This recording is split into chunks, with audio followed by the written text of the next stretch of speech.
and it sounds like somebody crying. It's the second book by the weeping prophet, Yirmiyahu Hanavi, Jeremiah the prophet. Like all of Israel's prophets, Jeremiah is a type of Christ. Jeremiah is compared to a lamb led to slaughter, the same as Jesus. And when the message and preaching of Jeremiah were rejected, the first temple was destroyed on a day of the year called Tisha B'Av. It's roughly the 9th of August. Varies from year to year because they follow the lunar calendar, not a solar. So when Jeremiah's message was rejected, the first temple was destroyed, Tisha B'Av.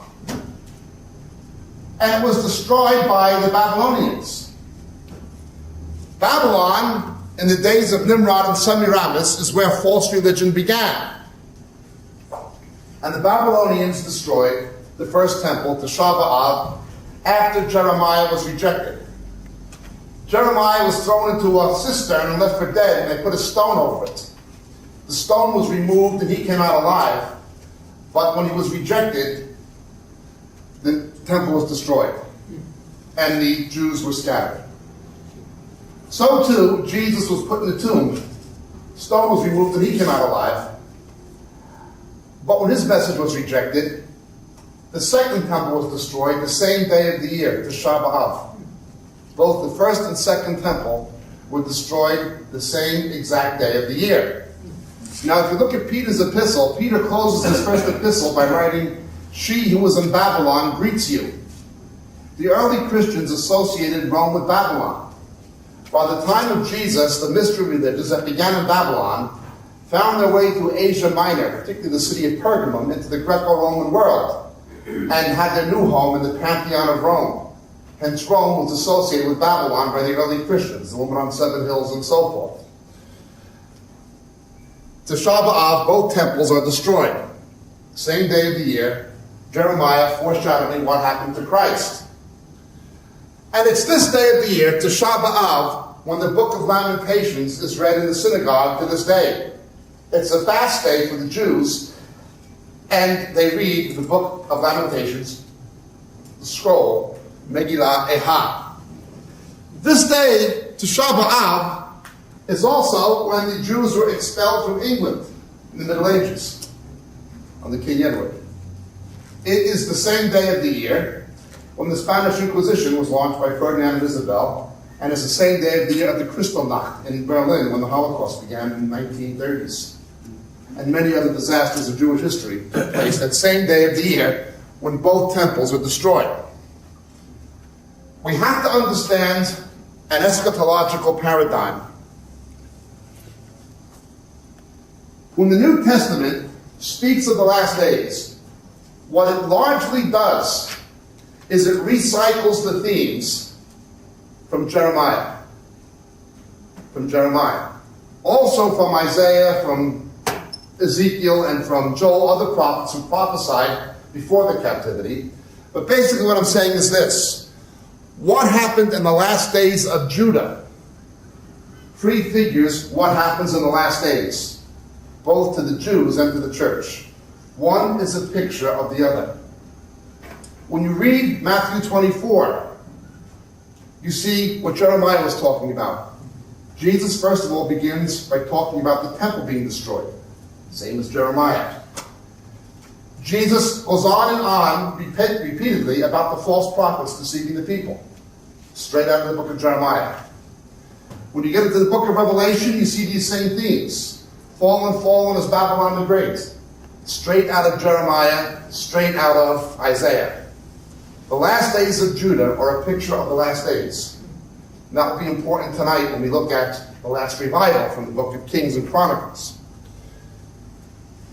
The events of 720 and 721 BC, the fall of Samaria, when the preaching of Hosea was rejected, are recapitulated in 585, 586 BC, when the message of Jeremiah is rejected.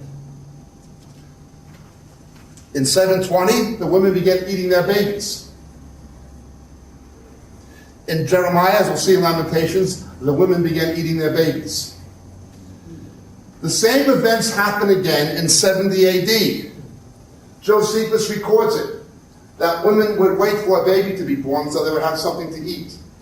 Midwives would literally fight over afterbirth so they would have something to eat.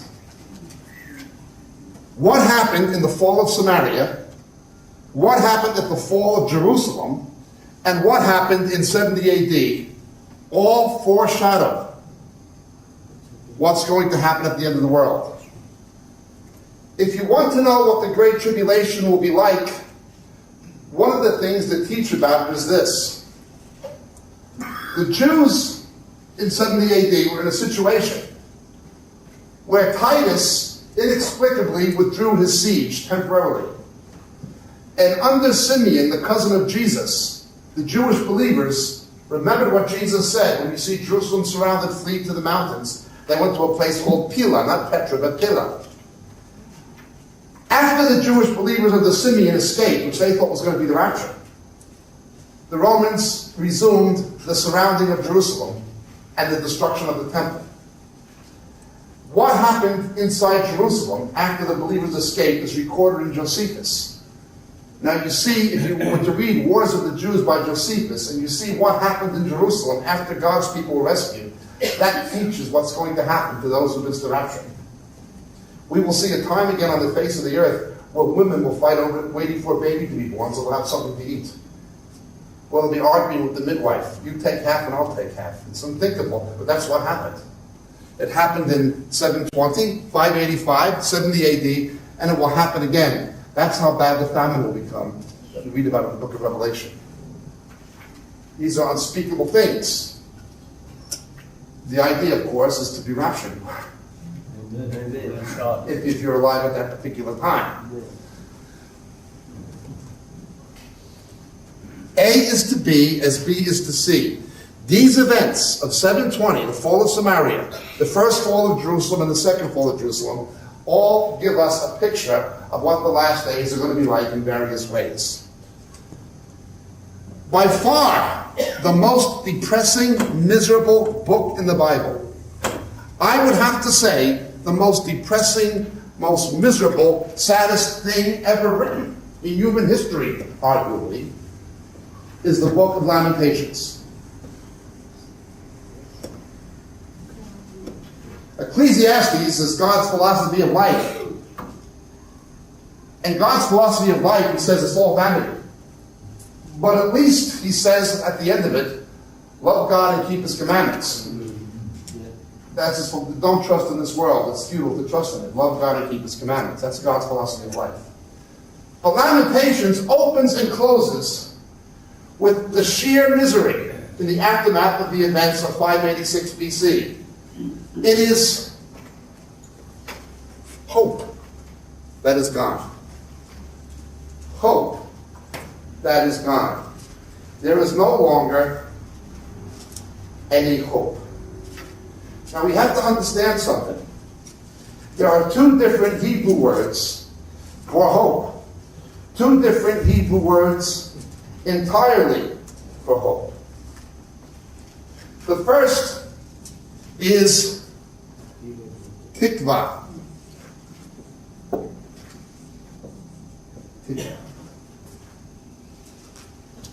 Tikva. That's the name of the Israeli national anthem. Tikva. Ha-tikva. The hope. We might translate it as aspiration. Aspiration. However, in the New Testament, we're given another definition of hope in Hebrews chapter 11. It is something entirely different and entirely different in character. Hope is the substance.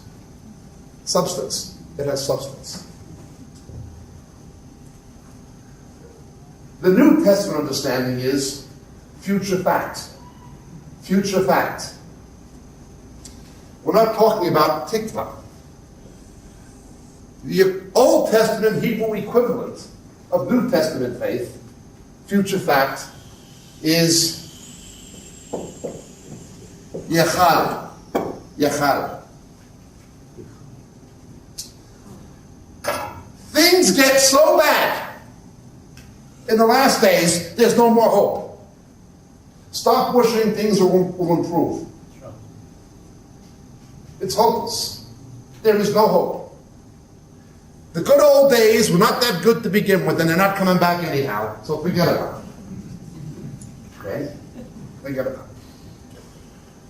But there is Yechal. Yechal has a different meaning. Yechal has the idea to wait patiently in expectancy, with the connotation of it being difficult. There are two ways the Bible most frequently, expresses what it will be like as we wait the return of Christ. They come from the sciences of seismology and obstetrics, respectively. In the Pacific Rim, the earthquake belt, for people who live in Japan or California or New Zealand or somewhere like that, there's tremors. The tectonic plates begin to shift, the geologists tell us, and when it happens, people say, is this the big one?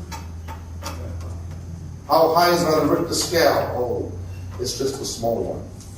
Well, the small one tells you the big one is coming sooner or later. Countries, Japan, America, Russia, they've spent fortunes on trying to predict earthquakes and can't do it. They get some indications from how frequently the tremors happen when it's coming sooner than later, but to pinpoint the date, nobody knows. When it's a tremor, I hope this isn't the big one. Well, okay, you can hope it's not the big one, and maybe it won't be. Maybe it will be under 7 or 7.5 on the Richter scale. But it's no point in hoping there's not going to be a big one sooner or later. Sooner or later, there's going to be a big earthquake. That's all there is to it. Certain countries, cities like Osaka and San Francisco and then Wellington, New Zealand, sooner or later something's going to happen. The other is obstetrics. Contractions in maternal labor become more frequent. They may let up for intermittent periods, but then they come back worse with more frequency. As dilation increases, the contractions become more frequent and they become more severe until the baby is born. There is no point in hoping that the contractions are going to go away. There's no point in hoping there won't be another contraction. There's no point. It's hopeless. It is absolutely hopeless. You're not going to stop the contractions. When this relates, you find this in Jeremiah, you find it in Revelation 12. There's no point, there's no way the contractions are going to stop. There will, however, at some point be a Caesarean section called the rapture. To make an analogy. But it's hopeless to think the contractions are going to stop. The contractions may let up for periods, but then they'll come back again. This is what it says in Peter. Things will seem to get bad, then it will calm down. And people will say, you see, things have been the way they've always been since the time of our fathers. Jesus isn't coming. Peter warns people will say that. Oh, that's like saying, oh, it's only a tremor. The big earthquake's not going to come. Or, oh, it's only a contraction. The water hasn't broken. Don't worry about it. It's not going to happen. Well, it's just not like that. These people are living delusionally during these intermittent periods where there seems to be an apparent respite. But then things get worse. For instance, when the Iron Curtain came down, people began saying stupid things, especially politicians who are stupid people. They began saying the world's going to get better. Now the Cold War is over. We don't have to live in the shadow of extermination of thermonuclear holocaust anymore. Soviet Union has collapsed. Russia is going to make peace with the Western world. We don't have to worry anymore about China's turning capitalist. We don't have to worry anymore. That's what they said. They talked stupidly. Well, the Bible says something different. And no sooner had that birth pang quelled Then India and Pakistan developed nuclear weapons. Now, when I was a little boy in New York, Nikita Khrushchev came to the United Nations during the Cuban Missile Crisis.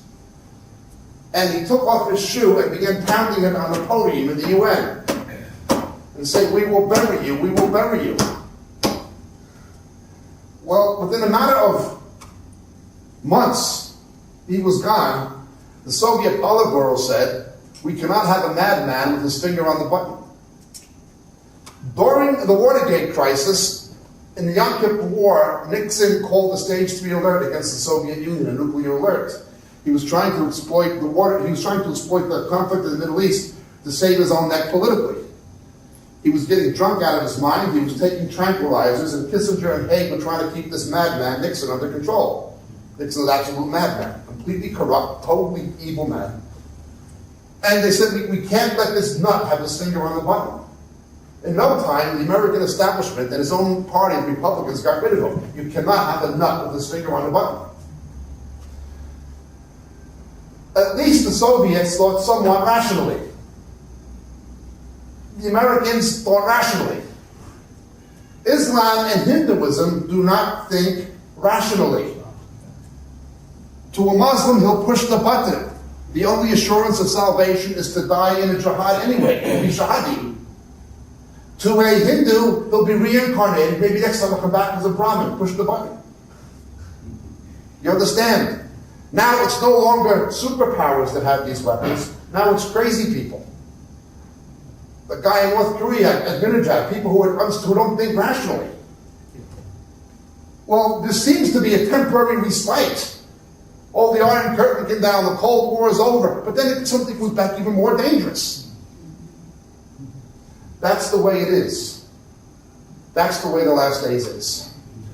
And Jeremiah went through a period like this where he realized it was hopeless. There was no hope. There was nothing he or anybody could do beyond a certain point that was going to remedy the situation. Things had gone too far for too long.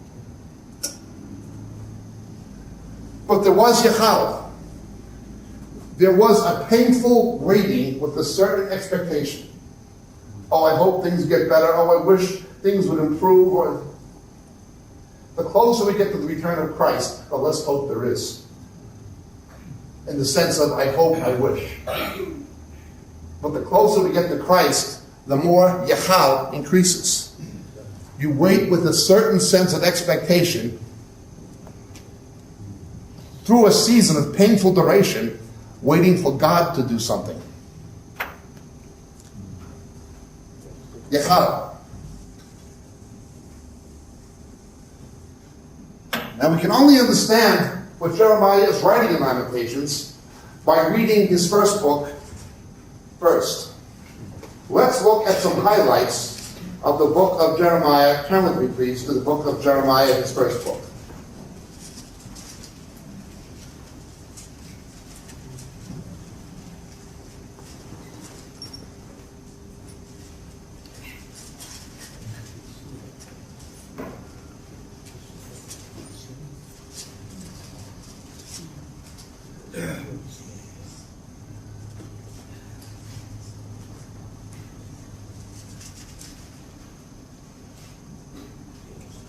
In chapter 1, verse 12, you have a word play.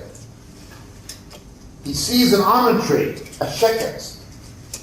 And that word sounds like a word for word. The Lord said to me, "You've seen well, I'm watching over my word to perform it." There were many false prophets having false words. Jeremiah was the one who had the true word. In the last days, the same thing happens. You've got the odd individual like Jeremiah or Baruch telling the truth, but there are literally thousands and thousands of false prophets prophesying a lie to the people. Now again, A is to B as B is to C. It is not just about the last days of Judah, it's about the last days. Verse 13 speaks of the rejection of Christ. The prophecy about Israel and the Jews, they would reject the fountain of living water. They reject the Messiah. And the people couldn't believe they were that bad. Verse 23 of chapter 2, how can you say I'm not defiled? I've not gone after Baals. How can you say that? Look at some of the main preachers today. They're doing the same things. In this country, it's Ray McCauley, the money preacher. He divorced his wife, goes into an adulterous marriage with another woman. The New Testament calls that man an adulterer. He's living in adultery. He's in an adulterous marriage by New Testament definition. How can you say this about him? He's a man of God. He's living in immorality. Paula White, another false prophetess, she's now getting divorced from her second husband. And she does seminars for women on spiritual empowerment. Spiritually empowered to do what? Get divorced? Crazy. Totally nuts. They can't see how they're not defiled and they've not gone after Baals. I've explained this before. The Baal thing is a big deal. Baal is the Hebrew word for husband, master, and owner. Yahweh was Israel's Baal, the same as Christ is the bridegroom of the church. What the Bible does, both testaments, is it calls idolatry adultery. Like Hosea, daughter of Zion, you played the harlot. Or the Epistle of James, calling worldly churches adulteresses. When the church or in Israel was after other Baals, the idolatry is called adultery. Remember, it's the Hebrew word for husband, master, and owner. Your husband is your maker. Yahweh was the true Baal. But the Canaanites had their Baal. And they even had a resurrection myth that their Baal rose from the dead every spring. Even looks like Christianity in some way. You got a Baal, we got a Baal. It must be the same Baal. They had religious holidays the same days as the Hebrews. It looks so much the same. That's why God told Moses, be sure to observe all I command you. It's not the similarities that are important, it's the differences. You can have one digit, 10 or 11 out of sequence in a software program, and it will malfunction. It doesn't matter if you have 5,000 lines of information that are all right. One character is out of sequence. It's not going to work. You can have a perfectly healthy human being, but all you need is one nucleotide to be out of sequence, one gene, and you have Down syndrome. But the rest of it's just not like that.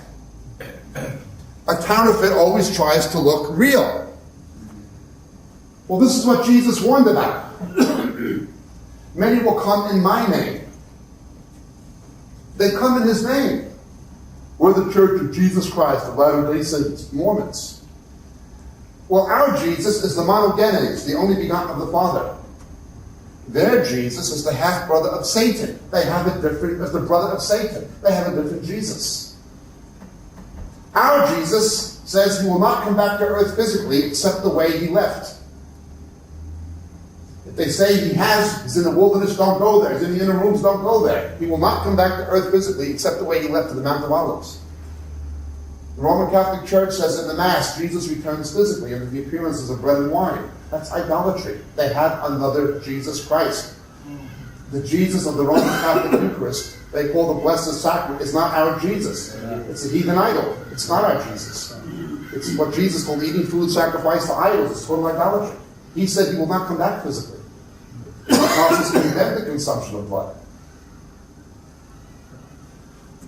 Catholics believe in Jesus. Which Jesus? Mormons believe in Jesus. Which Jesus? Allah! As a common noun, Allah is a word for God in Arabic.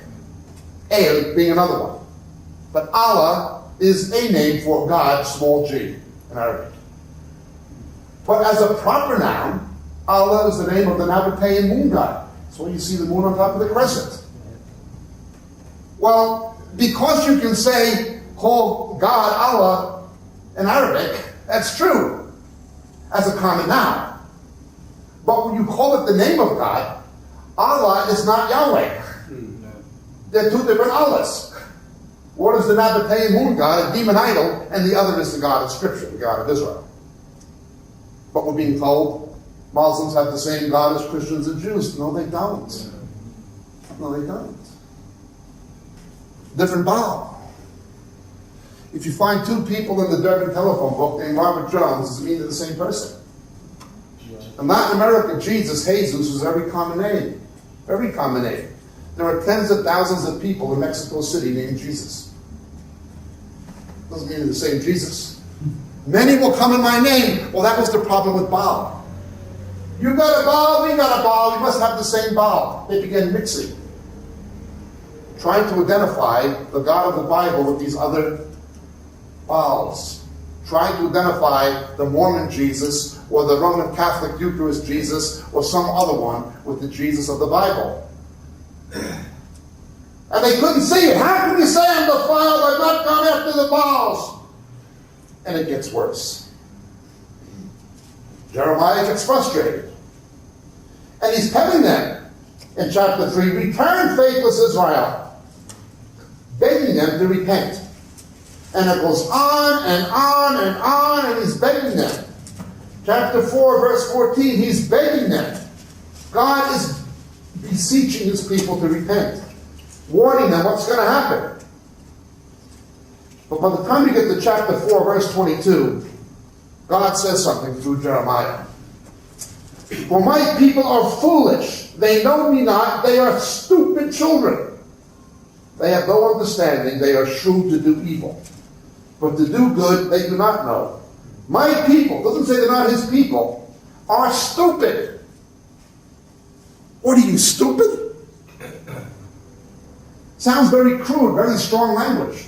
How can you call God's people stupid? I didn't. God called his people stupid. But the word here for stupid does not refer to a natural lack of intelligence. Jesus warned if you call people that, raka, empty head. If you demean somebody for a natural sense of intelligence, you're in danger of going to hell. You never demean somebody for a natural sense of intelligence, a natural lack of intelligence. And also, raka, the fool says in his heart there's no God. It has the implication of saying that somebody is godless. You don't call somebody raka, but here the word is not that. The word here is abir. What it means is they pervert their logic to justify that which common sense and Scripture tells them to be wrong. They pervert their logic to justify that which common sense and Scripture tells them to be wrong. We looked at this last night, if you were there, with the eloga. What, are you stupid? Well, he goes on like this. In chapter 5, Jeremiah says in verse 30, an appalling and horrible thing has happened in the land. The prophets prophesy falsely. The priests, the Levites, the clergy, rule by their own authority. My people love it so. But what will you do in the end of it? People are following men and women who are proven false prophets. By biblical definition, those who predict things predictably in God's name that fail to happen are false prophets. We're forbidden to follow them. The Word of God says you are a rebel. You're in rebellion against God if you follow people who predict things that don't happen. I can prove Cindy Jacobs is a false prophetess. I can prove Benny Hinn is a false prophet. I can prove Rick Joyner is a false prophet, and above all, I can prove Benny Hinn is a false prophet. I can give you documented predictions they made in God's name that failed to happen, yet people will still follow them. I went up to Benny Hinn once in Hawaii about 2 years ago, a year and a half ago, and I told him right to the States. Didn't deny it, but he wouldn't deal with it. They're false prophets. The prophets prophesy falsely, and my people love it so. The clergy rule by their own authority. They're no longer ruling by the authority of the Word of God. It's their own opinions, their own ideas. That's what Laodicea means. Laodicea, people's opinions. And the people love it. There must be a market for their product. Give the people what they want. True prophet will give the people what they need. Now we have a tape, I think it's available in South Africa, called The Birdcage. I don't know if you can get it here, but the same chapter, verse 27, like a cage of birds, so their houses are filled with deceit. They become rich. There's a financial motive in this, but they're like birds in a cage. Now, there are a number of reasons I don't believe in evolution. One of them is, if Darwinism was right, it should be our nearest phylogenetic relatives who can say human words. Specifically, apes should be able to say human words. The only species that can say human words are birds. According to Guinness's World Records, some birds can say over 50 human words. Some birds can actually say over 50 human words. Discernible human words. Incredible that a bird could say, if Darwinism was right, it should be apes, but it isn't, it's birds. They can actually say human words. The problem is, they don't know what they're saying. They don't know what the words mean. Well, what was happening in Jeremiah's day is something that happens in the last days. The people who follow the false prophets become like birds in a cage. They repeat cliches, but they don't know what they're talking about. We have the victory. Name it and claim it. I rebuke that in the name of Jesus. That's taken right off, receive it, hallelujah. They come like mindless birds, parakeets. They're birds in a cage. You know, Rhema is not a church, it's a bird cage with a cross on the top. It's a bird cage. They're not disciples, they're parakeets. Now we have a tape explaining how this works. They get like birds in a cage. And we're warned about people who say peace, peace, but there is no peace. In chapter 6, verse 14, something Jeremiah keeps coming back to. And again, remember, what happens in Jeremiah's day happens in the last days. What does Paul tell us? Same thing. When men say peace and security, then the end will come, right? Well, there's a reason you have today people are following Rick Warren's global peace plan. It's an acronym. His peace plan. It is an acronym. P is partnering with churches. E, equipping new leaders to follow his ideas. Okay. A, assisting the poor. C, caring for the sick.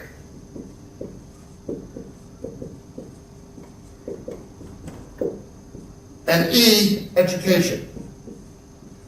That's his peace plan. That's the purpose-driven peace plan for world peace. Now, in Jeremiah's day, people had a peace plan. They were saying peace, peace, but there is no peace. Paul warns us the last days that things will happen. There'll be a peace plan. When men say peace and security, then the end will come. Now, God has a peace plan. God has a peace plan. Let's look at God's peace plan very briefly. Look at Isaiah 52.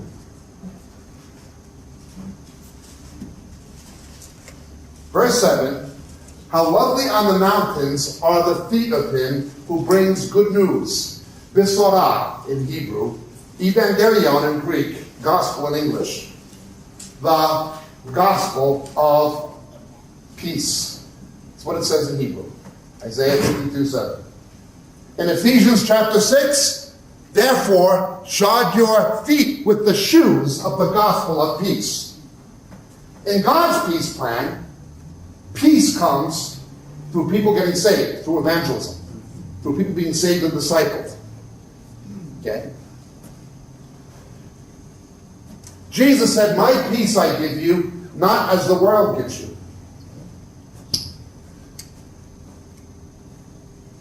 Now, Rick Warren's peace plan is not evangelism.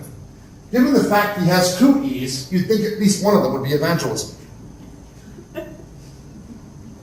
No, it's partnering with churches, equipping new leaders to believe purpose-driven, assisting the poor, caring for the sick, and education. A social gospel. Well, I believe in assisting the poor. We have orphanages here in Africa for AIDS children. I believe in caring for the sick. We have to give those kids antiretrovirals every day. Chris is one of them. I believe in education, but that's not going to save a soul. That's not going to bring world peace. This is his peace plan. Now note, God has his peace plan. Rick Warren has his. Whose peace plan are people following? Rick Warren's. Well, that's exactly what was happening in the days of Jeremiah.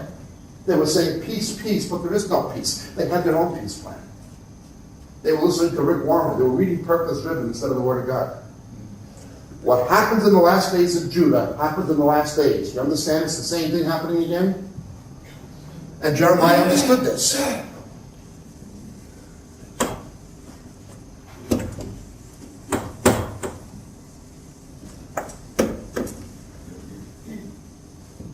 Now, if you don't know, the Hebrew word for peace is shalom. Okay? It comes from the infinitive of the Hebrew verb leshalem, meaning to pay, to fill, to fulfill.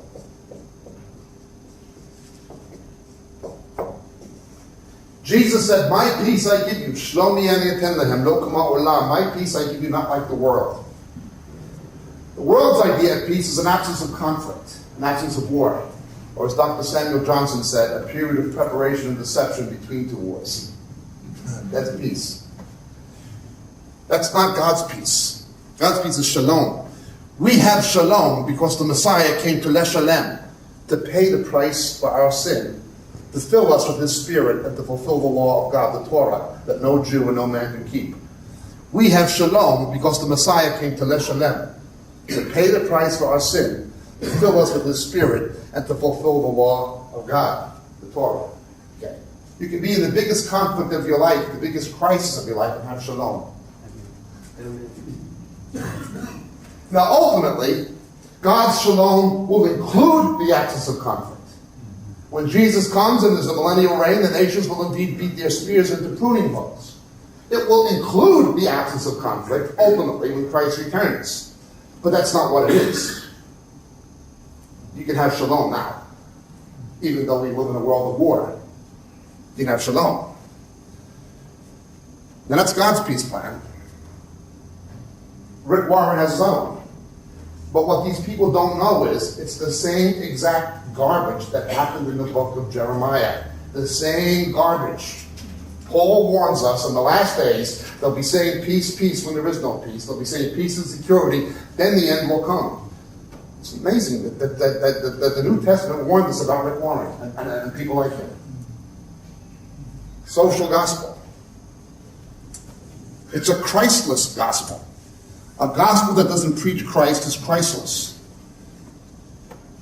You've got a man from this country, says he loves Israel, supports Israel. Well, I'm grateful for that, except that he doesn't believe Jews need to be saved, doesn't believe they need to be evangelized. I love you, Jew, go to hell. That's what he's saying. That kind of love Jews don't need. Jews need their Messiah, Yeshua. Crazy. This guy, Malcolm Heading in this country, actually put out a tape here in Durban where he said Jesus Christ never came to die. Jesus said, for this purpose I've come.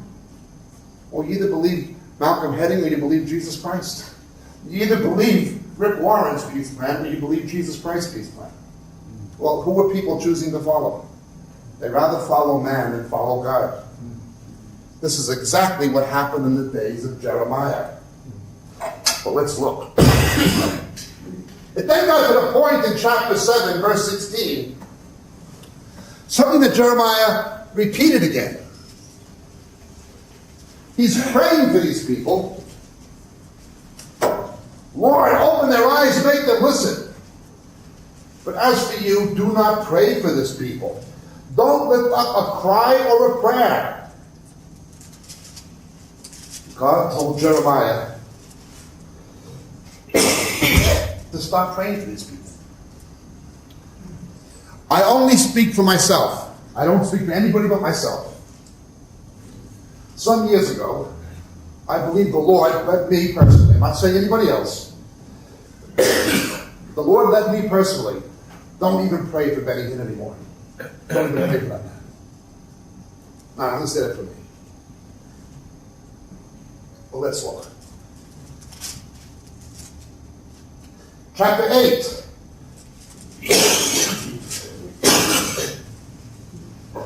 They're all greedy for gain, verse 10. From the prophet to the priest, they heal the brokenness of the daughter of my people superficially. Once more saying, peace, peace, but there is no peace. Thank you. What's it about? Greed, money. Greed for power and wealth. And prostituting the word of God to get it. Jeremiah goes on. Gets to chapter 10. Verse 8.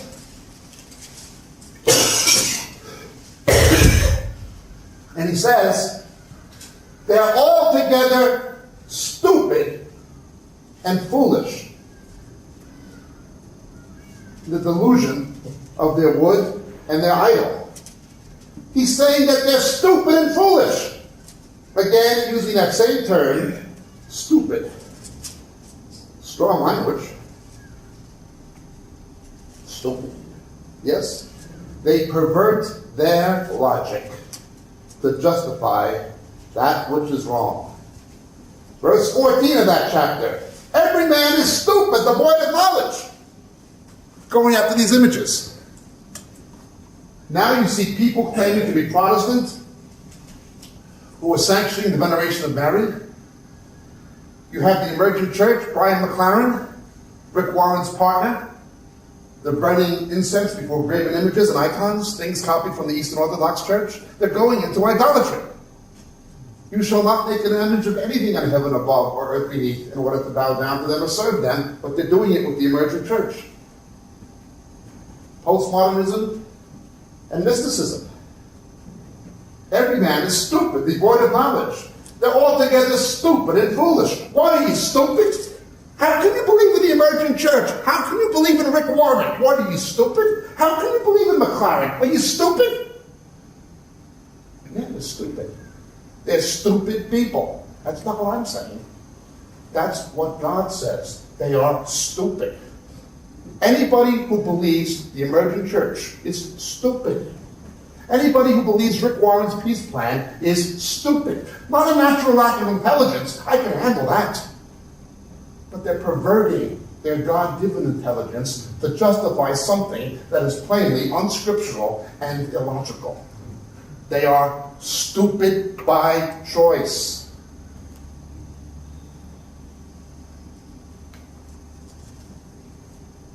And Jeremiah gets persecuted for saying these things. Verse 20, he says, let me see thy vengeance on them, for I have committed my cause. By the time he gets to the book of Lamentations, he will have seen God's vengeance upon them. But when it really happened, he took absolutely no delight in it. He was sorry it happened. It's something he tried to prevent. It's something he didn't want to happen. It's something he did everything he could to see not happen. Well, I know the way the Western world is heading. I know the way the church is heading. I know what it's going to come to. It's going to go the same place that Judah went, Babylon. Christendom will go into the Babylon the Great. The same as Israel went to Babylon. Judah went to Babylon. Backslidden Christendom will go to Babylon the Great. I know it's going to happen.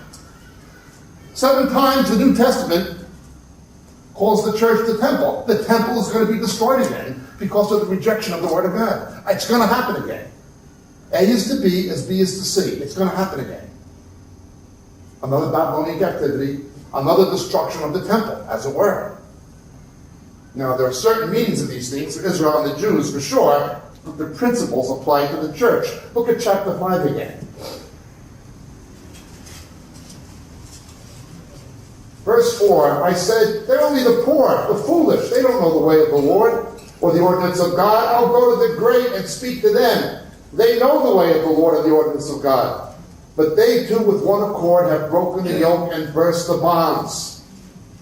He says, look, the people are being misled by their leaders. They don't know. People can't see what's wrong. They only believe what their pastors tell them from the pulpit. I know what I'll do. I'll go to the pastors. I'll go to the leaders. I'll speak to the superintendents of their denominations. I'll show them from the Bible how it's wrong.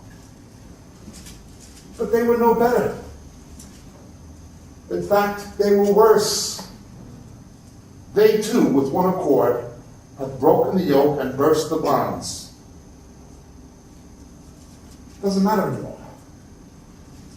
Keep away from Jeremiah. He's speaking against purpose-driven. He's speaking against the global peace plan. Keep away from Jeremiah. But then it continues. Look at chapter 11. Comes back again, verse 14. Therefore, do not pray for this people, nor lift up a cry or prayer for them. I'll not listen when they call to me because of their disaster. The disaster is coming. Don't even pray for them. Don't even pray for them. Chapter 14, verse 13. Oh, Lord God, I said, look, the prophets are telling them, you'll not see sword, you'll not see famine. I'll give you lasting peace in this place. Then the Lord said to me, the prophets are prophesying falsehood in my name. I've neither sent them nor commanded them, nor spoken to them. They're prophesying to you a false vision, divination, futility, and the deception of their own minds. Understand what they're prophesying? A false vision. A delirium. They think it's from God, but it's something that's false. The vision does not come from God. Divination. There's an occult element to what these people do. Futility. They're telling people things that are absolutely no way going to happen. And the deception of their own minds. They cut this stuff up in their own head. Just think of Cindy Jacobs. When she prophesied how Zimbabwe was going to blossom and be the garden spot of Africa, the diametric opposite happened of what she said. I can tell you how to know what's going to happen prophetically. Find out what Cindy Jacobs' prophecy is and figure on the diametric opposite. I'll tell you even a better way. Rick Joyner wrote a book, The Harvest. He said how communism was going to be triumphant for all this. 6 months later, the Berlin Wall came down and the Soviet Union collapsed. Figure out what Rick Joyner's prophesying and figure on the opposite. Whatever they say, figure on the opposite, because that's what seems to happen. Yet people will still go see Cindy Jacobs. I bet you if she came to this city, to Durban or to Peter Maritzburg, she would draw thousands. The prophets prophesy falsely. My people love it so. But what will you do in the end? You see people going to see, what, are you stupid? Yeah, you're stupid. Yeah. They're stupid. God says they are stupid. This is the background of what was happening. The heart of Jeremiah's polemic, however, against the false prophets is found in chapter 23. Go to chapter 23. And it opens in verse 1, Oy laro'im, woe to the shepherds. The Hebrew word for shepherd is also the Hebrew word for pastor. The Greek word for shepherd is the Greek word for pastor. Pastor, Hebrew, ro'eh, one who sees over the sheep. Adonai ro'i, literally Yahweh ro'i. The Lord Yahweh is my shepherd. Greek, episcopo, like scope. The one looks out like microscope or telescope. The heart of Jeremiah's polemic against the false prophets does not open by warning about the false prophets. It opens by warning against the false pastors. The problem primarily is not false prophets. There's always been wolves. And there have always been wolves in sheep's clothing. In the last days, their numbers increase substantially. But they've always been around. The problem is not the wolves. Not even the wolves in sheep's clothing. The problem are the pastors who will not protect the sheep from them. John chapter 10. You've got three kinds of pastors. Good shepherds are like Jesus, Peter tells us. They'll lay the light down for the sheep. Then you've got wolves. Pastors who are wolves in sheep's clothing. But then you have the third category, hirelings. Most pastors today are not good shepherds. Neither are most of them wolves. Some are. Theo Bermerand's a wolf. Ray McCauley's a wolf. They're wolves in sheep's clothing. But most pastors are not wolves. Most pastors today are hirelings. It is their job. They're hired. Their priorities are their salary, their pension, their retirement fund, their accommodation allowance, their credentials with the denomination, their standing in the community. Anything and everything but the word of God and the welfare of the sheep. They are hired. How do you tell the difference between a pastor and a hireling? Jesus tells us in John 10. A hireling will not protect the sheep from the wolves. The problem primarily are not the false prophets. It is the pastors who will not protect the sheep from them. The problem is not Rick Warren. The problem are the pastors who have his book in their church. That's how it begins. Let's just look at some of these guys. Verse 16 of chapter 23. Thus says the Lord of hosts, do not listen to the words of the prophets who are prophesying to you. They're leading you into futility. They speak a vision of their own imagination, not from the mouth of the Lord. Benny Hinn said God was going to destroy all the homosexuals in 1996. They gain more political power every year. They have the right to adopt children now in England. And to bring the children up to be homosexual. Benny Hinn told us they wouldn't even be around anymore after 1996. Don't listen to the words that the prophets were prophesying falsely. They keep saying to those who despise me, the Lord has said you will have peace. There's Rick Warren. Calamity will not come upon you. Kingdom now theology. But then it goes on. Now look at verse 20. The anger of the Lord will not turn back until he's performed and carried out the purposes of his heart. In the last days, you will clearly understand it. In other words, he's not just prophesying for his own time, he's prophesying for our time. You see verse 20? It happens again. The same way. Then it continues. Verse 25, I've heard what the prophets have said who prophesied falsely in my name. I had a dream. How long? Was there anything in the hearts of the prophets who prophesied falsely? Even these reports of the deception of their own heart? I had a dream. Now the Bible does say in the last days there will be visions and dreams. But they will be biblically based. The prophecies will happen. The predictions will come true if they're really from God. I had a dream. I had a vision. The Lord gave me... No, you had a hallucination. You had a delusion. You're too drunk on spiritual pride to know it.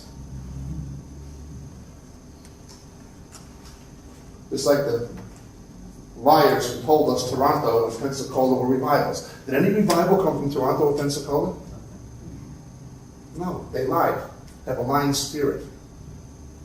Well, these same people were to Toronto and Pensacola. Aren't they the same ones who are into purpose-driven? Same churches, right? The same ones who listen to the Kansas City false prophets, the homosexual alcoholic Paul Cain, and his sponsor Mike Bickle. Aren't they the same ones that's doing it now? Yes. Same ones at the Alpha. Is it the same one? Yeah. Always the same ones. They go from lie to lie. They go from lie to lie. They're like politicians. If they couldn't lie, they wouldn't have anything to say. Well, let's look. The prophet who has a dream in verse 28, maybe David's dream. But let him who has my word speak my word in truth.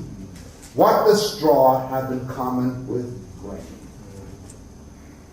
If you come with us to Israel, we'll show you the kind of wheat that still grows above the Sea of Galilee, which is the wheat basket of Israel, and Upper Galilee.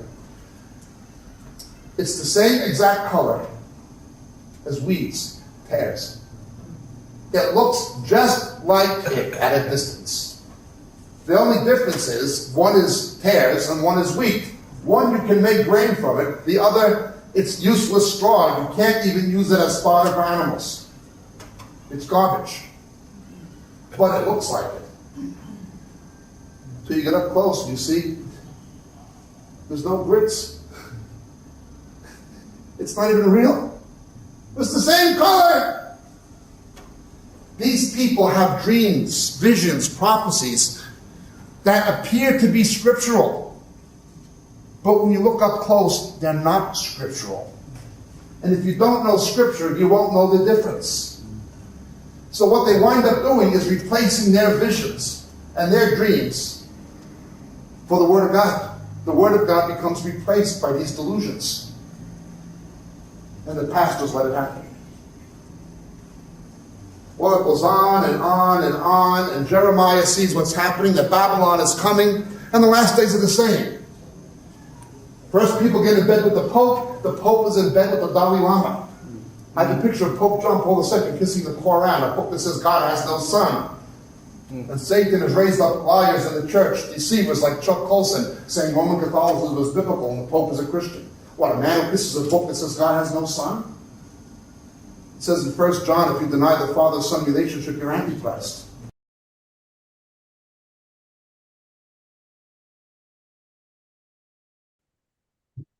All right. Good morning, good afternoon, and good evening, wherever you may be. Thank you for joining us. Another episode of Catching Up with Jacob. And here he is tonight, all the way across the Atlantic, Jacob Prash. Stop. Take that back. I don't want them to know what side of the... We say it all the time. I know, but... All right. Take it again, even though we're live. Here he is, undisclosed location, Jacob Prash. Jacob, are you in the mood tonight? I'm in the mood. Here we are. Let's progress. All right.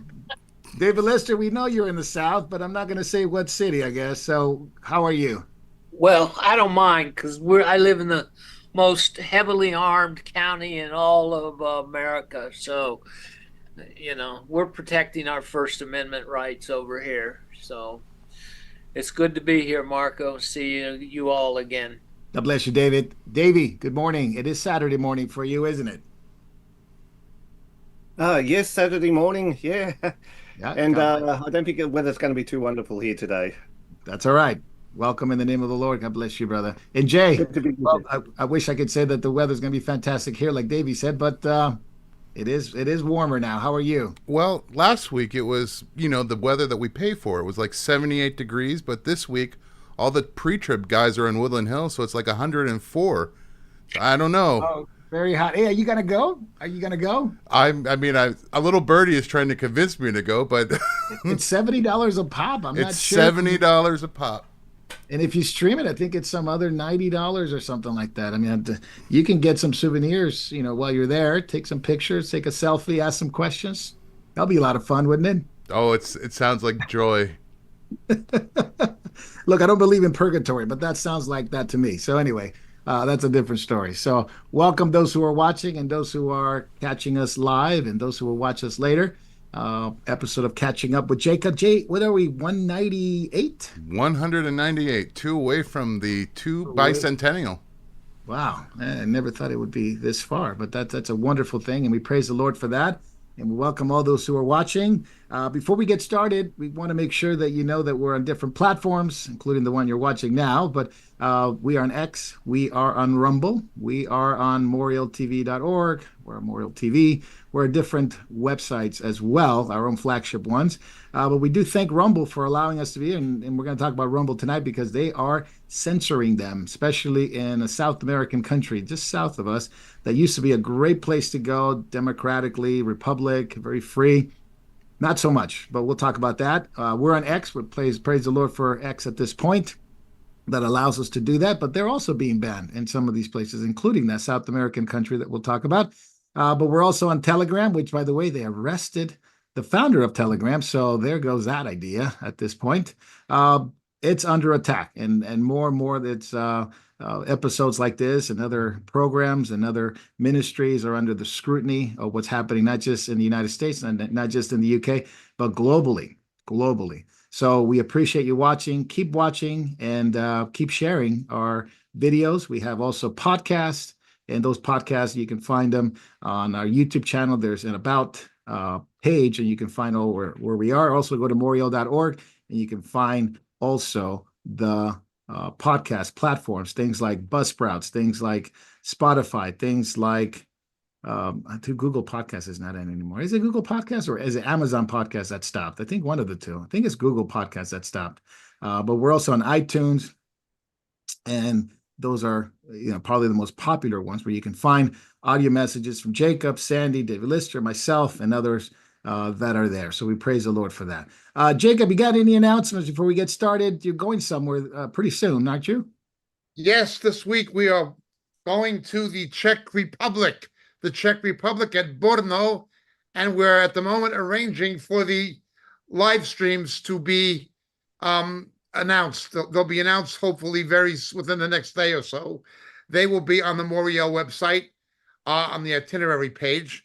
Also, the end of October, beginning of November. The end of October, on the 28th of October, I'm in the Republic of Ireland in Donegal at Ballybuffet. Jackson's Hotel, 7 p.m. in Ballybuffet, Donegal, Republic of Ireland. That'll be the Monday. The previous weekend, the Friday, I'm at a men's meeting in Bangor, and the Saturday and Sunday, as usual, I am at Agape Christian Fellowship with Pastor Marty Foster on Orangefield Crescent in Belfast. The times are posted on the Moriel website, moriel.org, on the itinerary page, or you can just web search Moriel Itinerary. The Thursday, the 26th, I am at Newton Abbey with Pastor Stephen Tremble at Calvary Pentecostal Church. So it's Newton Abbey, Belfast, and Donegal at the end of October. Please come to the Moriel website. The first weekend in November, the 1st to the 3rd, we are having the Scotland Prophecy Conference. The Scotland Prophecy Conference, which will be different from the UK English Prophecy Conference. I'll be joined by Pastor Marco Quintana from California and Pastor Tim Leach from Staffordshire, England. They will be with me at the Scotland Prophecy Conference, the 1st to the 3rd of November at Gartmore House. That is a residential conference. You can find booking details, again, on the Moriel website, moriel.org, on the itinerary page. You can contact Marg, and she will book you a place. It comes fully catered with meals, accommodation, and so forth. The following weekend, the second weekend in November, Marco Quintana and myself will again be joined by Pastor Tim Leach, and that will be at Yarnfield in Staffordshire in the English Midlands. Yarnfield in Staffordshire in the English Midlands. And that will be also a prophecy conference, but a very different one than the one in Scotland. It will be prophecy and velocity, the pace at which things are happening and the increasing velocity at which changes are taking place and prophecy is being fulfilled. It'll be almost a kind of a sequel to a teaching we did a number of years ago called The Vector, and show how things have gained momentum since that time. So we have two different prophecy conferences, two different themes, two different subjects, but the same speakers. One will be in Scotland the first weekend of November. The second one will be in England the second weekend in November. Please join us if you're able to. We keep the booking fees. Again, it's catered, it's meals, it's accommodation. We keep them as low as we possibly can in light of the economy, particularly. If you are able to join us, we'd love to have you with us. Marco, thank you. Thanks, Jacob. You're not going to Ireland, are you, anytime soon? I know you're going to Yeah. Northern Ireland, but not Ireland, are you? Also, the Republic of Ireland on the 28th in Donegal. Okay. They have it at Valley Northern, Buffet.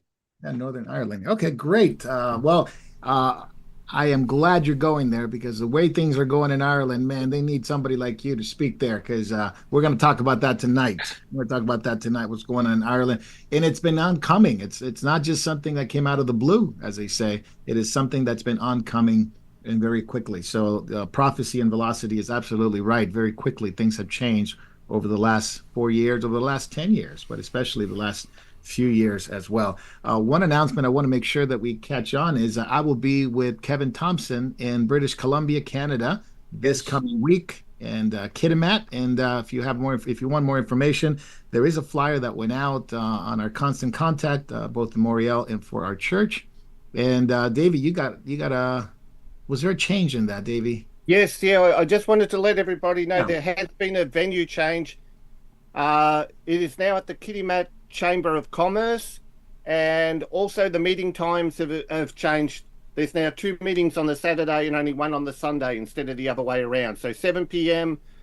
The Friday, Saturday, and Sunday night, but also at 10 a.m. on the Saturday, the 14th. So please check the flyer for the correct amendment, the details. We need to get those dates posted, please, as quickly as possible on the Moriel website if they're not there already on the itinerary page for Moriel, Canada. Very good. Thank you so much. Thank you, Jacob. Thank you, Davey. And is there any more announcements? Jay, you got one? Is it do we have the new channel, the Moriel Chapel? Yes. If you have not already, please go to Moriel Chapel. We'll leave a link in the description once this actually airs. And make sure you subscribe. This is where you can find the Bible studies with Sandy, with Marco, and with Jacob. And it's a great new resource in case, we get a strike. You can always find us there. It's like it's a cup game. I hope it's like three card Monty or something like that. Yeah. As always, we urge our viewers and friends to please watch us on one of the alternative platforms available. We have our own servers, Moriel.tv, MorielTV.org. We have RTN. There's a variety of platforms. We're not limited to any one.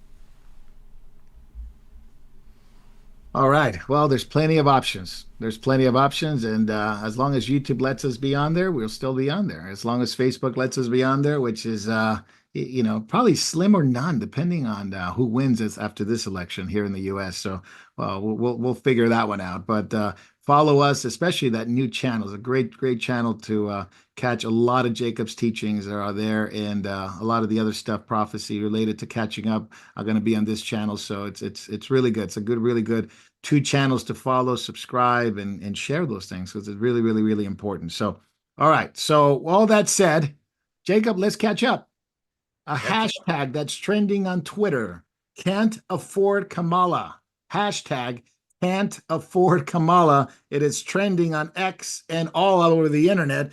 It's an advertising from, I think it's America, it's Right for America, which just shows how Harris thinks that American people are so stupid, especially young people are so stupid, that they would actually vote for her, even though all the economic symptoms are there, that they destroy the economy. And it's an absolute inflationary system that we have, and people can't afford anything. So they are in full panic, I believe, the Dems at this point, because they are back on the Russian asset. Trump is a Russian asset. They went after Russia misinformation. Anybody that has any connection to Trump, even people that weren't even that much of a Trump supporter, have been caught and been banned. This is Russiagate 2.0. They're targeting influencers. 32 32 domain names have been taken away, as Yes. well as YouTube channels have been deleted. So, Jacob, we'll start with that. Can't afford Kamala, and then we'll jump into the Trump being a Russian asset. I hate to agree with Kamala Harris about anything, but she's right. There are enough young people who are stupid enough to vote for somebody who openly says, we know you're stupid and you're going to vote for us no matter what. There are enough young people who are stupid enough to prove her right when she has outwardly said, you're stupid and we know we can get you to do anything we want because you're a stupid person. And there's enough young people to prove her right. Unfortunately, in this, she is correct. Unfortunately, in this, she is tragically correct. But that is the reality. That is very much the situation that's happening. I'd have to agree with her on that particular point. But it shows you what she thinks of these people. It just shows you they know they can take them for granted. They've done this with the Jewish vote. They've done this with the minority vote. They've done this, certainly with blacks, Hispanics. They've done it with students. Well, some black people have woken up. That's obvious. Not as many as I like, but a number have woken up.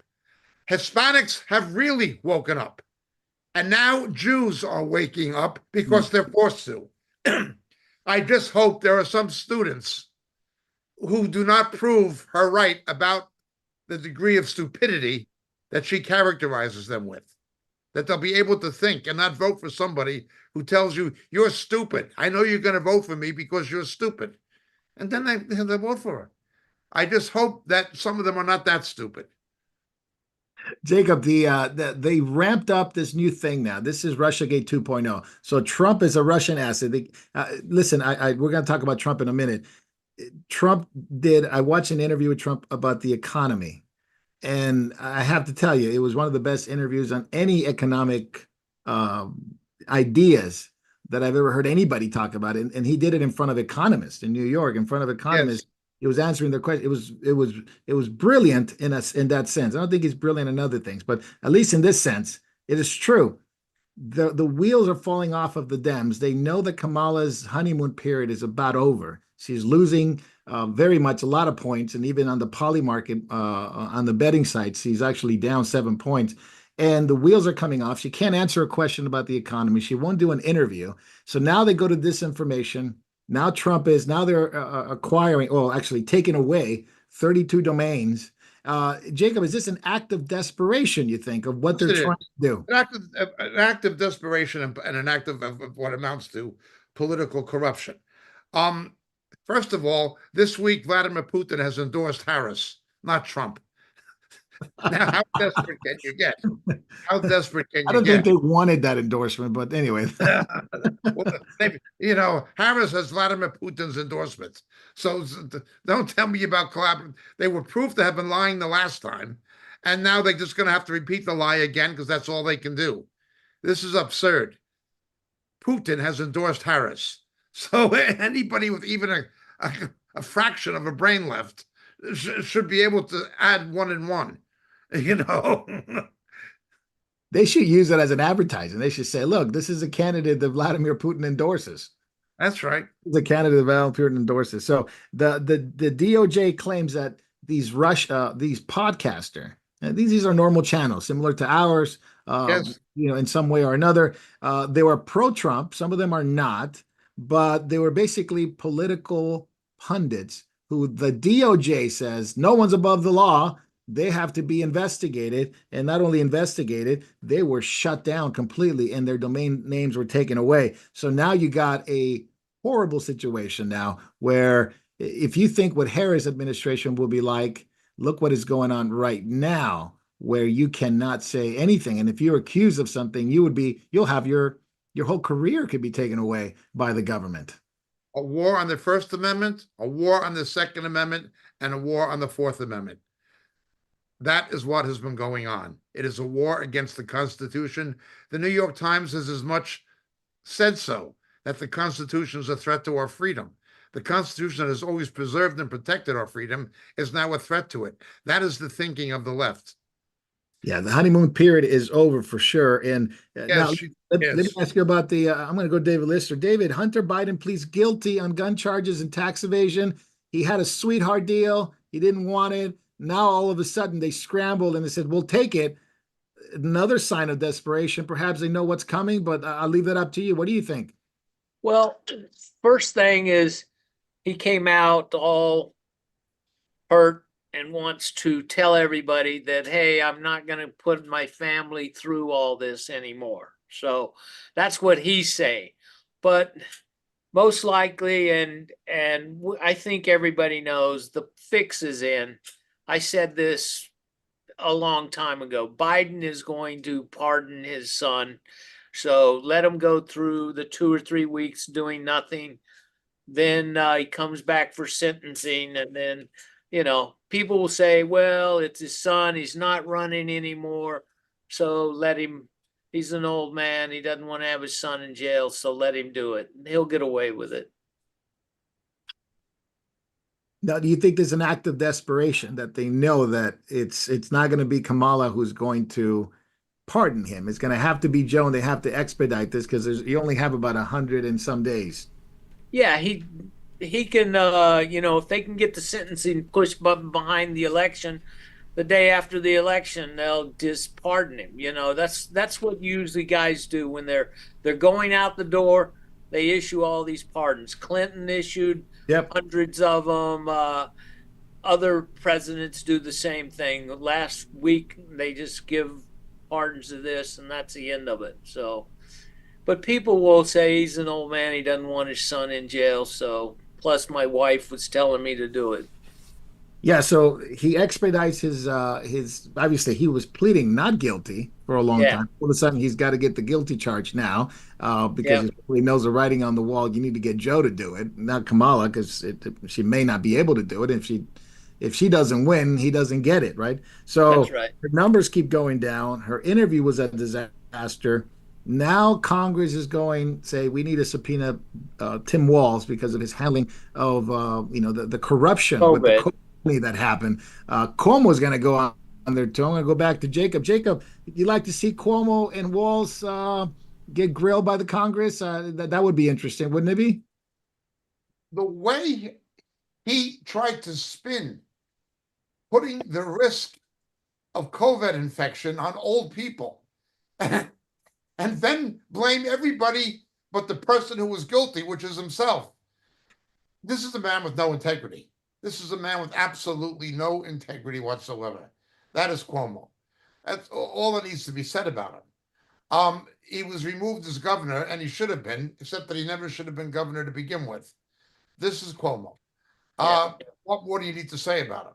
There's people dead. There's elderly people dead because of the policies that were invoked in New York State during COVID.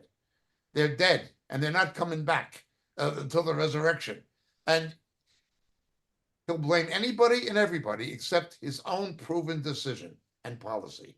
Yeah. He tried to blame a lower level bureaucrat who's unnamed. I remember when he got caught doing this, and then the accusations of all these women. And he says, "Well, I just kiss women." He says, "They walk up to me. I'm Italian, so I got to kiss them." That was the most bizarre answer I have ever heard, even for a politician, even for a guy like Anthony I Weiner. got a lot of Italian friends. I have Italian friends in both United States and in Italy, and they conduct themselves like proper gentlemen. They Yeah. don't. They won't put their hands around a woman unless it's a first cousin or something like that. Unless it's a relative or something, they don't behave that way with that kind of familiarity towards women. They just don't do it. Yeah, Cuomo is something else, man. But also Tim Walz, $250 Yeah. million laundered to Somali migrants. Yeah. You have to give an answer to that. David Lister, what do you think? 250. That's a lot of moolah there. Yeah, look, the guy's corrupt.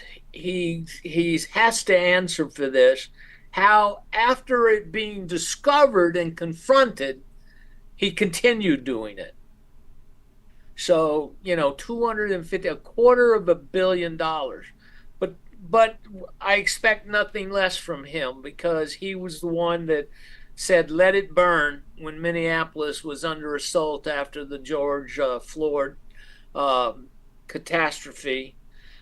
burning cities. And on top of that, not only did he wait 3 days to get the fires going good, but his Kamala was there working to bail people out. So bail people out so he can get out and burn more. It's crazy. I can't even believe people would vote for these people. Well, I guess what Jacob's right. Maybe Jacob should make a commercial. There's enough stupid people that would actually keep voting for her. So Yeah. that's I guess that's we underestimate how far this has gone. It And is deep spiritual deception, Marco. Deep absolutely. spiritual deception.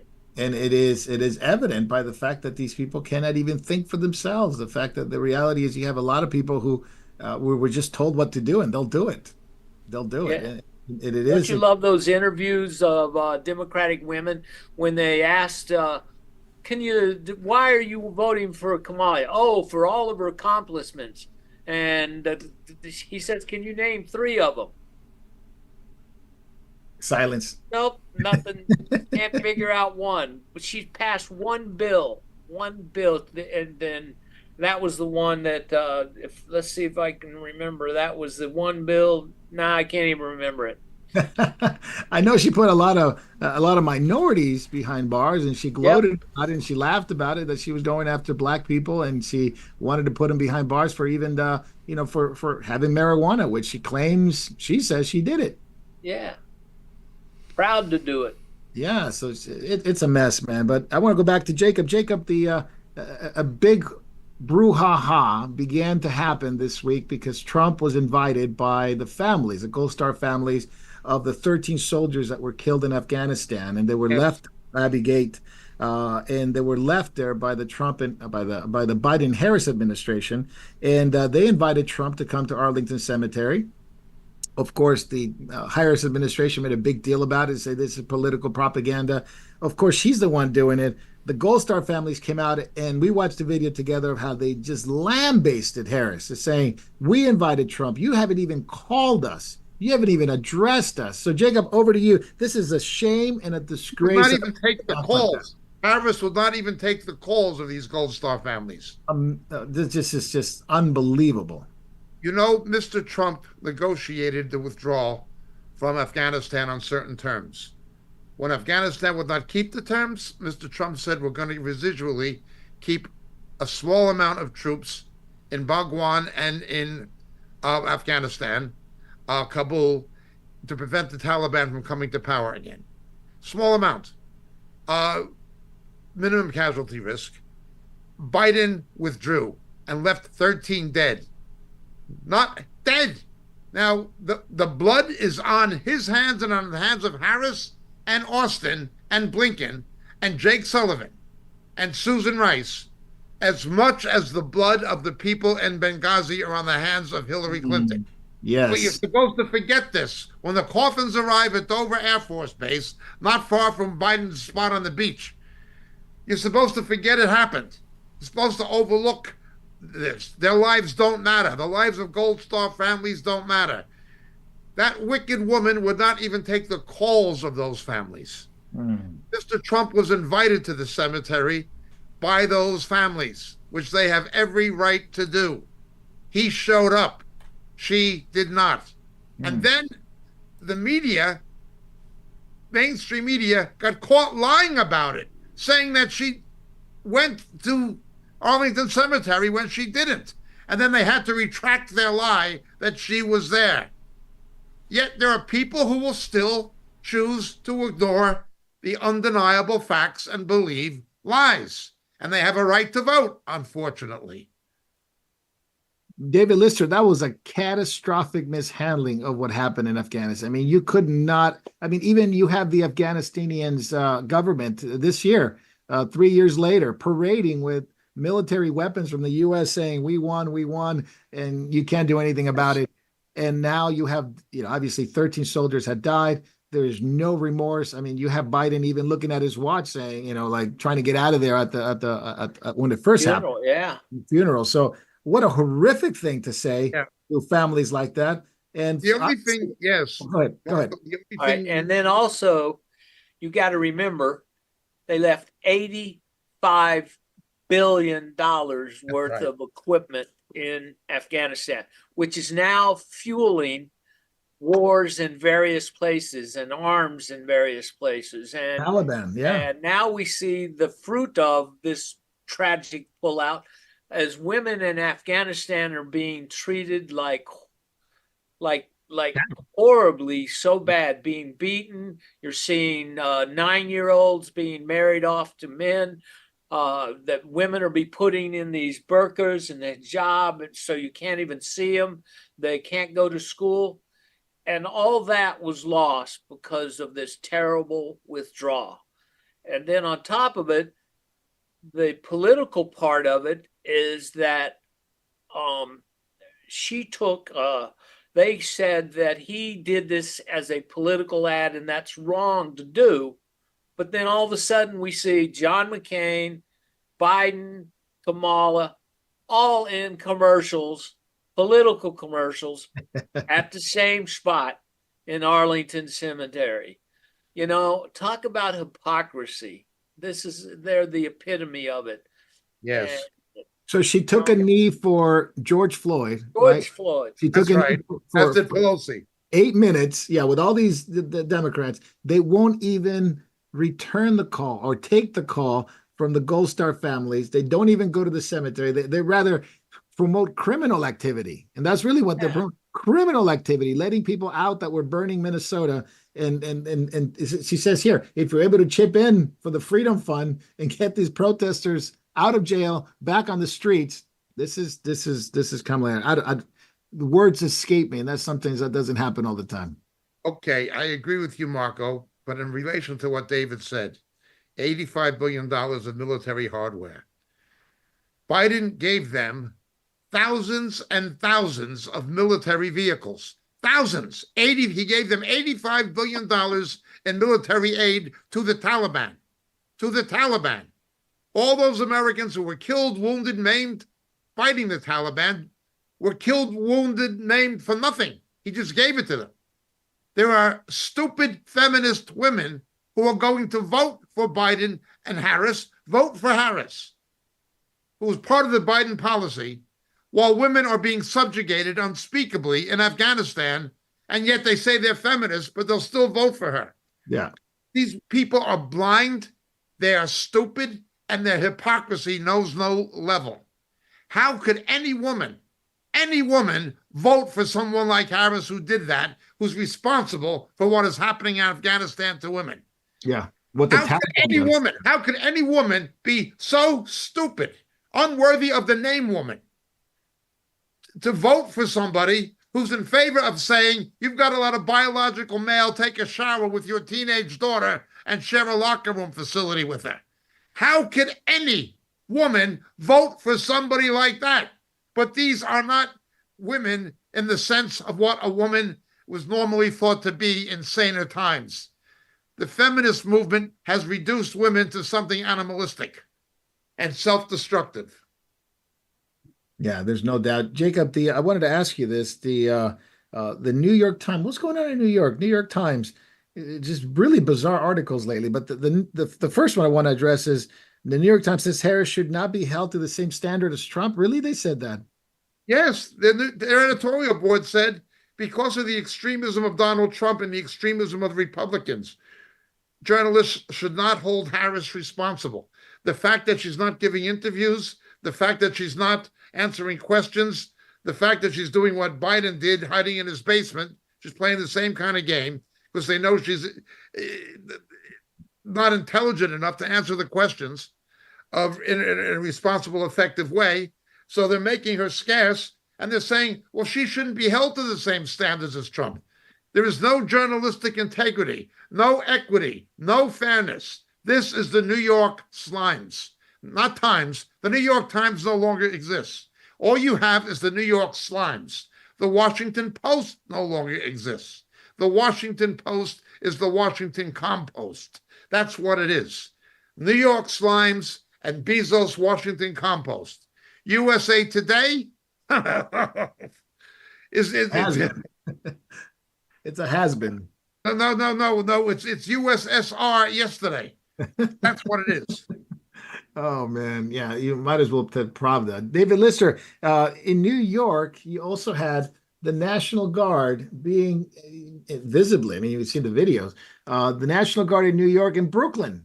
Are they there for some kind of what they believe something could happen with the migrant crisis and the violence there, or are they there because, well, maybe Trump is going to be was supposed to be on the September 18th. They were going to sentence him, but I guess that's been pushed out after the election. So what do you think they're there for in Brooklyn? Well, a couple things. One, the untold story that no one's talking about is the vast amount of New York police officers that have retired, taken early pensions, and so they don't have enough police force to handle the city. Man, But as a Tennessean, I hear we've hired quite a few of them, and I'm glad to have them here, as is Florida and some other states. So they can collect their pension from New York, and we'll pay them too to do a good job. So that's one big untold story. But also we're seeing that migrant gangs are there. The unenforceable stabbings and killings and violence everywhere, and there's no one to stop it. They've created completely chaotic city. You don't see people out on the streets 24 hours a day anymore.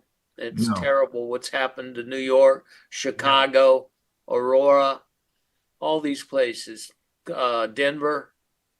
Yeah, we're going to talk about that. Yeah, we're going to talk Trump about was that. right when he said South America is emptying their prisons and sending them to us. They admitted that too. They admitted that that's what's happening. Fidel did the same thing way back in the late 70s, early 80s, but they're doing it now. They're doing it again. When somebody should have been in its vestia or a Pravda journalist like Van Jones is trying to argue that these illegal immigrants are prone to not commit crime, up against the statistical reality that 3/4 of violent crime arrests in New York City of late have been illegal immigrants. Who do you believe? The arrest statistics, the crime statistics, or do you believe this propagandist, Van Jones? Is that man anything more than a professional liar and a racist?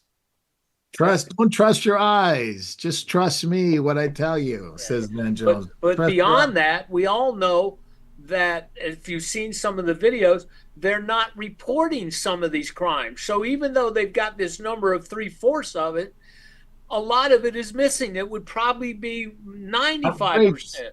Yeah, Tren de Aragua. We're going to get to that story because they literally, you can't even call the police on them because it's a sanctuary city. I did want to go back to the New York Times, Jacob, the another article that is just bizarre. And this is a long list of articles regarding the Constitution. The latest one says, the Constitution is sacred. Is it also dangerous? What?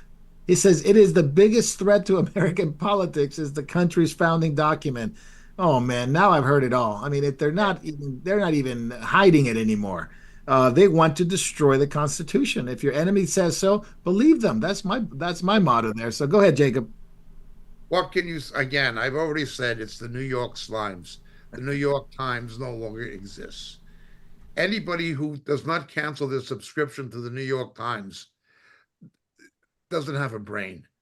How can you believe that that is journalism or even objective editorialism? It is none of the above. It is simply politically motivated left-wing propaganda. It is the voice of a corrupt establishment.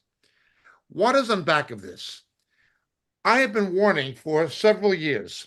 I first said this about 6 years ago, nearly 6 years ago, call it 6 years, that what we're seeing is not a trend towards socialism. The apparent trends towards socialism are merely a device to retrend the economy and the government towards a neo-feudalism. I said that independent of anybody. It was just my own analysis. What I concluded listening to people like El Harari, the Israeli advisor to Schwab. I found that there was an American woman who said the same thing, used the same term. Her name, I think, is Whitney Webb. Whitney Webb. Yep. She was interviewed by Glenn Beck. She said the same thing. This is a return to feudalism. What is the New York Times and the Washington Compost? The New York Slimes and the Washington Compost. They are simply agencies of propaganda for the trend towards de-democratization and neo-feudalism. It's shocking. It's predictable because authoritarians hate the Constitution. But Jake, let me ask you this. Can they gaslight people enough to go along with this? They've already proven they can. There's enough stupid people. There's enough left-wing students. There is enough feminist women. There is enough minorities who have suffered from racism but have become racist themselves and can easily be manipulated on that basis. Now, again, some women are coming out of feminism. Some blacks are coming out of this,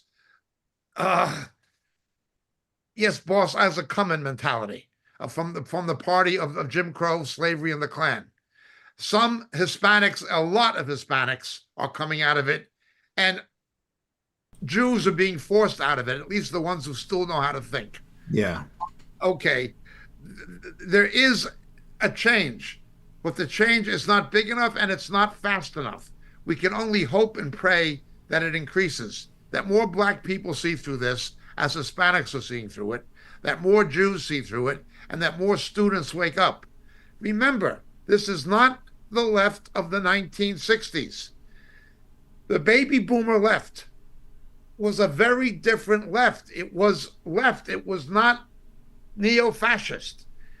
We had reasons to protest the things we were protesting. You had an unconstitutional war in Vietnam. You had Jim Crow in the American South. There were reasons why the youth of the 1960s went to the left. There was a reason. Now they're going to the left, pretending that those kinds of reasons still exist, but they don't. The old left was against the establishment. It was against the power elite. It was against the super rich. Now it is funded by the super rich. It's funded by Silicon Valley. It's funded by Wall Street. It's funded by Soros. The super rich are controlling the left for their purposes to reintroduce a neo-fascism. Unlike the 1960s, these people don't know what they are really protesting. They only think they know because they're too stupid to think rationally. That's what the educational system has done. That is what the media has done. It has made a generation stupid. And it has made 2 generations of women stupid. Not all of them, but all who have subscribed to the feminist agenda are stupid women. What is going to look like, Jacob, if they do get enough people to be gaslit to do this? Well, they What's have. the first, well, let me play the end game here. What's the amendment that they'll go after first? Obviously, the First Amendment, they're against free speech.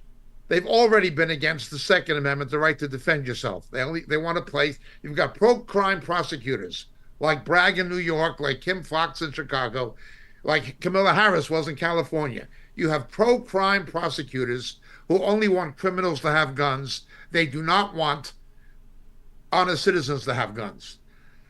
Just look at what's happened day before yesterday in Atlanta. I wish we had schools as they exist in Israel, where teachers are armed to protect those kids. The teachers are in the Miloim, the military reserve, and they are armed to protect those children with Uzi submachine guns locked in the top desk. I wish we had armed guards and teachers who knew how to use weapons in the schools. That wouldn't have happened in Chicago. That crazy kid would have been shot dead. This Columbine would not have happened. Sandy Hook would not have happened. And notice most of these things happen where you have left-wing local or state governments, where you have Democrat mayors, Democrat governors, Democrat state legislatures. It is always in the states that are the most anti-Second Amendment that have the worst gun crime. Most of it is in those states where the Second Amendment has restricted. So they don't want people to be able to defend themselves. Remembering that the attack on the Second Amendment and gun control was invented by the Democratic Party in the American South to prevent American blacks from defending themselves from the cross-burning Ku Klux Klan. They didn't want black Americans to defend themselves from the Klan, so they pushed gun control. That was the Democrats. That's what they're doing now. They don't want people to be able to defend themselves. They want pro-crime prosecutors. They want to have police that have been politicized, that are political police forces, not legitimate law enforcement agencies anymore.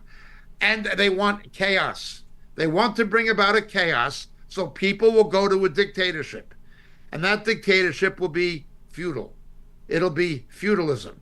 You will have serfs, you will have vassals, and you will have the nobility. That is what they want. And this is their process to get it. Suppress free speech, suppress the right to bear arms and to defend yourself and your family, your business, and so forth. Politicize the agencies of police and law enforcement, pro-crime prosecution, and district attorneys, and a school system that is there to indoctrinate, not to educate. And of course, a media that is not news, but propaganda. That is what they want. That is what they are doing. That is their agenda. And if you have people who are university educated who can't see it. Who can't see it. Why? Because they're educated in a school system and a university system that's not there to teach people how to think, but what to think. It's all indoctrination. It is hopeless, hopeless, unless by the mercy of God there is some kind of divine intervention. It is hopeless. Yeah, if you want to see what it's really going to look like, look at Brazil. I want to talk about Brazil really quick because it's what the U.S. could possibly look like, depending on what happens pretty soon, in less than 100 days. Is millions of people around in Brazil's second largest population in America. It was one of the most, obviously one of the most beautiful places in the world, and it had has a lot of evangelical Christians who have turned from Catholicism to Christ, and it was free. Rather free for quite a long time. They've had problems with dictatorships and things like that, but rather free. At least the last 4 years before the 2020 election that happened here, you had a pretty good president, Bolsonaro, who allowed free speech, who was very friendly to Christians. But ever since our four-letter agency got involved, Bolsonaro was kicked out. A new president came in, a Marxist, Lula da Silva. Now they turn the government against the people for free speech, yes, for faith, and it's been happening incrementally. Jacob, you were here when we were talking about how they were imprisoning evangelical Christians for just speaking out. This is early on in his presidency. Now you can't go on X, Twitter. If you do using a VPN, it costs you $8,000 per day to just be on X. So they outlawed X, they outlawed Rumble. The Supreme Court will go after you. Growing number of evangelical Christians are being put in prison. So, Jacob, is that something that's maybe... He came to power. He came to power with the backing of the CIA. Yeah. What the CIA is doing in Brazil, the FBI is doing in the United States.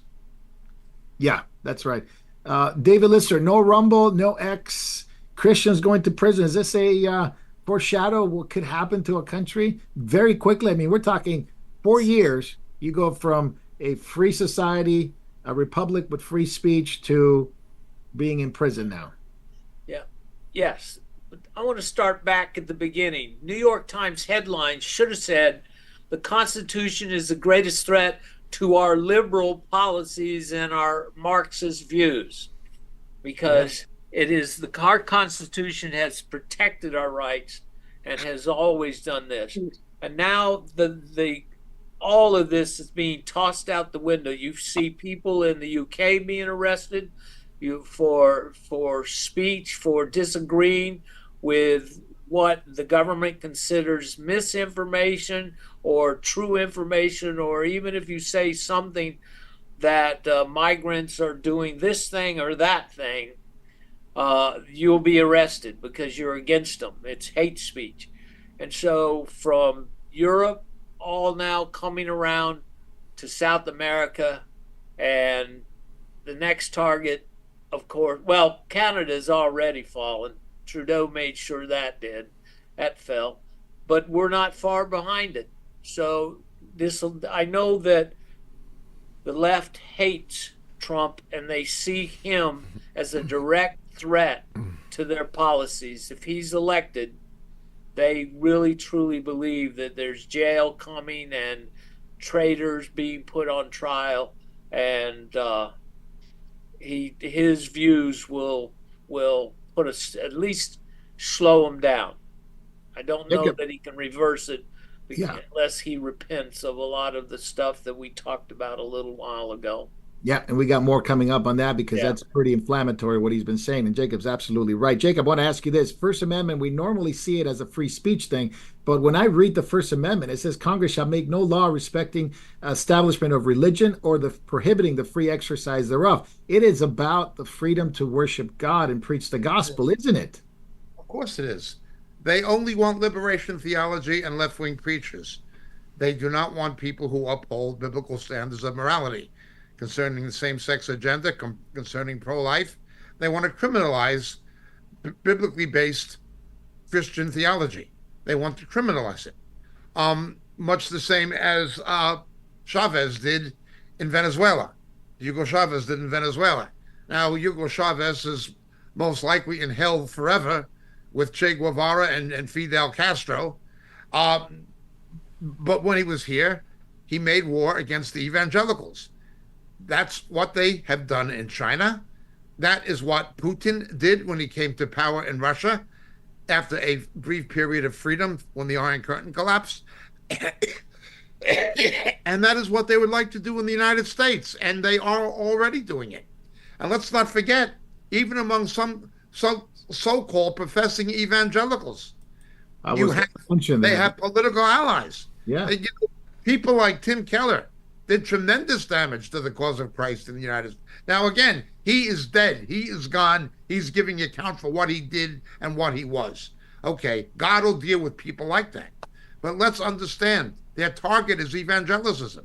If they cannot corrupt it and seduce it from the inside, you've got people in evangelicism compromising on same-sex marriage. It began with Tony Campola, a disgusting man, a disgusting, reprehensible human being.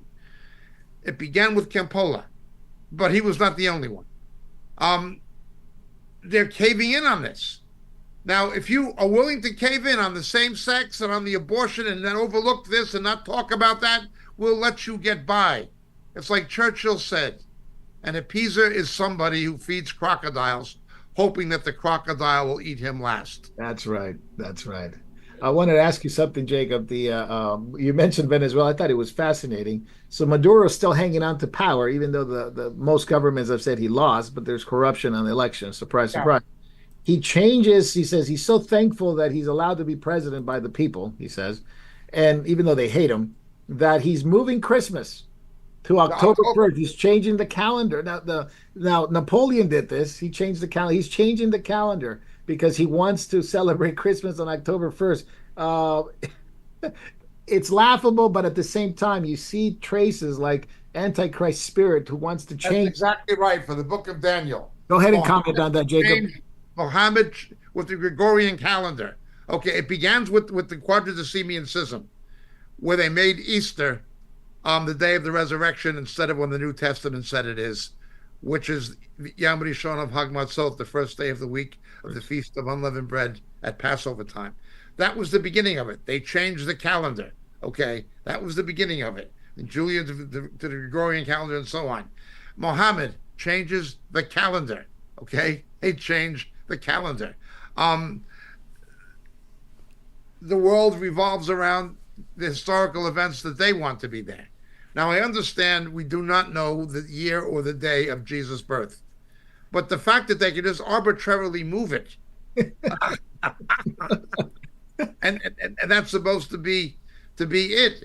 Um, I it wonder is what where Daniel Jesus. said. The Antichrist will think to change the times and the laws. That's right. This indicates, it reflects the fact that there is an Antichrist spirit on back of all of these things, on back of Islam, on back of Roman Catholicism, on back of Eastern Orthodoxy, on back of communism, on back of neo-feudalism. There's an Antichrist spirit on back of these things. Get rid of the Constitution and change the calendar. They changed the law and the times. You're exactly right. It's what Daniel spoke of. And he's arrested Christians left and right, just like his protege, like his predecessor, I should say. He's the protege of Chavez. But it's also happening in Nicaragua. I've been getting some reports. My family's from there. I was born there. Of evangelicals being arrested. Christian organizations being hit hard by Ortega and his obviously his wife, who's a witch, who's the vice president. They're going after them big time. So it has unleashed a level of persecution around the world lately. And we'll talk about some of those at the end because it's happening in Ireland in a big way. But I thought it was interesting, Jacob, that Maduro was trying to change the laws, the laws and calendars. What's going on in the UK? Because that's another place where free speech, which is, I'm not saying it's First Amendment, but you can't say anything anymore. Now they want to send prisoners to Estonia. There's 88,000 prisoners in England and in Wales, record high. They want to send them to Estonia.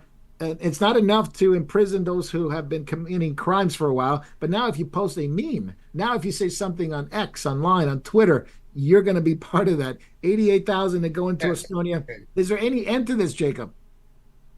The very things you cited in Nicaragua with Ortega, that kind of a crackdown and being aimed on Christians. Now remember, the card that will be played in Latin America is Bonino and Sobrino. It'll be Roman Catholic version of liberation theology. They will say this evangelicism is a threat to our Roman Catholic heritage as a nation. That's what they'll say. And the Roman Catholic Church will go along with it because it is in their interest. Okay? There's always this interplay of religion and politics in Latin America. Well, that's not limited to Latin America. We're talking now about Great Britain. The Church of England is finished. It's a dead institution. There's nothing to. The only thing that anybody should do with the Church of England is get a shovel and bury it. It is dead. It has committed suicide. Morally, theologically, it is committed suicide. There's no salt and light. There's nothing like this. What has happened in Australia, what happened with Ardern in New Zealand, what really happened with Trudeau in Canada has now come to Britain. Remember, they went for the peripheral English-speaking nations first. Ireland, Canada, Australia, New Zealand. But the big targets are ultimately the UK and USA. Now they've got the UK. America is next. Dahmer is a globalist. He was given a choice between Davos and Whitehall. He chose Davos. Yes, he did. The man is a defender of Islamofascism and a persecutor of British patriots. That is what he is. Understand what's happening here. You see it in the United States, but it's gone further in Great Britain. It's gone further in Ireland. It's gone further in Germany. The governments, the academic institutions, and the mainstream media will call all populists who oppose things like Islamofascism and are objecting to the rapes of European women by Muslim immigrants and things like this. They're calling them all right-wing extremists. They're calling them all hate groups. They'll take examples of a few extremists who may be skinheads or rednecks who actually may be racist, but they try to stereotype all patriots as being that. In Germany, after the elections in Germany last week, they are calling the German nationalists who are simply trying to defend the country from Islamofascism. They're comparing them to Nazis and saying it's a return to Hitler. This is what you're getting from the professors at the universities. This is what you're getting from the politicians of Schroeder. This is what you're getting from the mainstream media in Germany. This is what you're getting. And Britain is the same. The people who are standing up, they're calling them extreme right, hate groups. Ireland, the same thing. Irish people have had enough of Irish girls being raped and Irish children being attacked by Muslim gangs. They're being called hate groups, extremists. They criminalize opinion. They criminalize people who subscribe to traditional values. But we have to be wise and understand that their real targets are not Nigel Farage or people who support Donald Trump or conservatives. Their real targets are ultimately going to be Christians and Jews. That's right. And it's happening. And Estonia actually said that they would gladly take them off their hand. This is Lisa Pakosta, who is the Minister of Justice, says that, well, if the overcrowding in the UK is happening, we will gladly take some prisoners from our NATO allies, which is obviously their ally through NATO, which is interesting because now they're releasing prisoners in the UK for high crime, and they're keeping the ones with low crime, which we will be basically posting on Twitter, X, or put a meme together. David Lister, is this the future here? Because they're calling for the arrest of Elon Musk. They're calling for the arrest of other YouTubers and influencers, and I don't know that's going to get around here too well. But if you leave it to Keith Ellison from Minnesota, the Attorney General, he openly celebrates censorship as well as Tim Walz. So Kamala, we got some work to do in our prayer life. Yep, Kamala too. But over here, Jacob didn't mention, but we have guys like Lance Walnew, I believe that's how you pronounce his name, Christian nationalist. He's under attack, because of he's a Trump supporter since 2016. They're making people who believe that a Christian should be able to not only be a Christian, but should also be involved in politics. And so they're after him to destroy him. So they are after us. And you have to even ask the question now with the way NATO is going, is it even relevant anymore as far as America is concerned? Right. They're against us in many things. They're lining up troops for war. They're all full force in on Ukraine and defending their borders, and they're going to pull us into a war if we're not careful. So absolutely the government, it's doublespeak, thought control, everything. The Minority Report. Yeah, in the UK, obviously, you've seen it's the latest case, so you can't really say anything against the crimes. I was looking at today, just pull up just random 3 articles.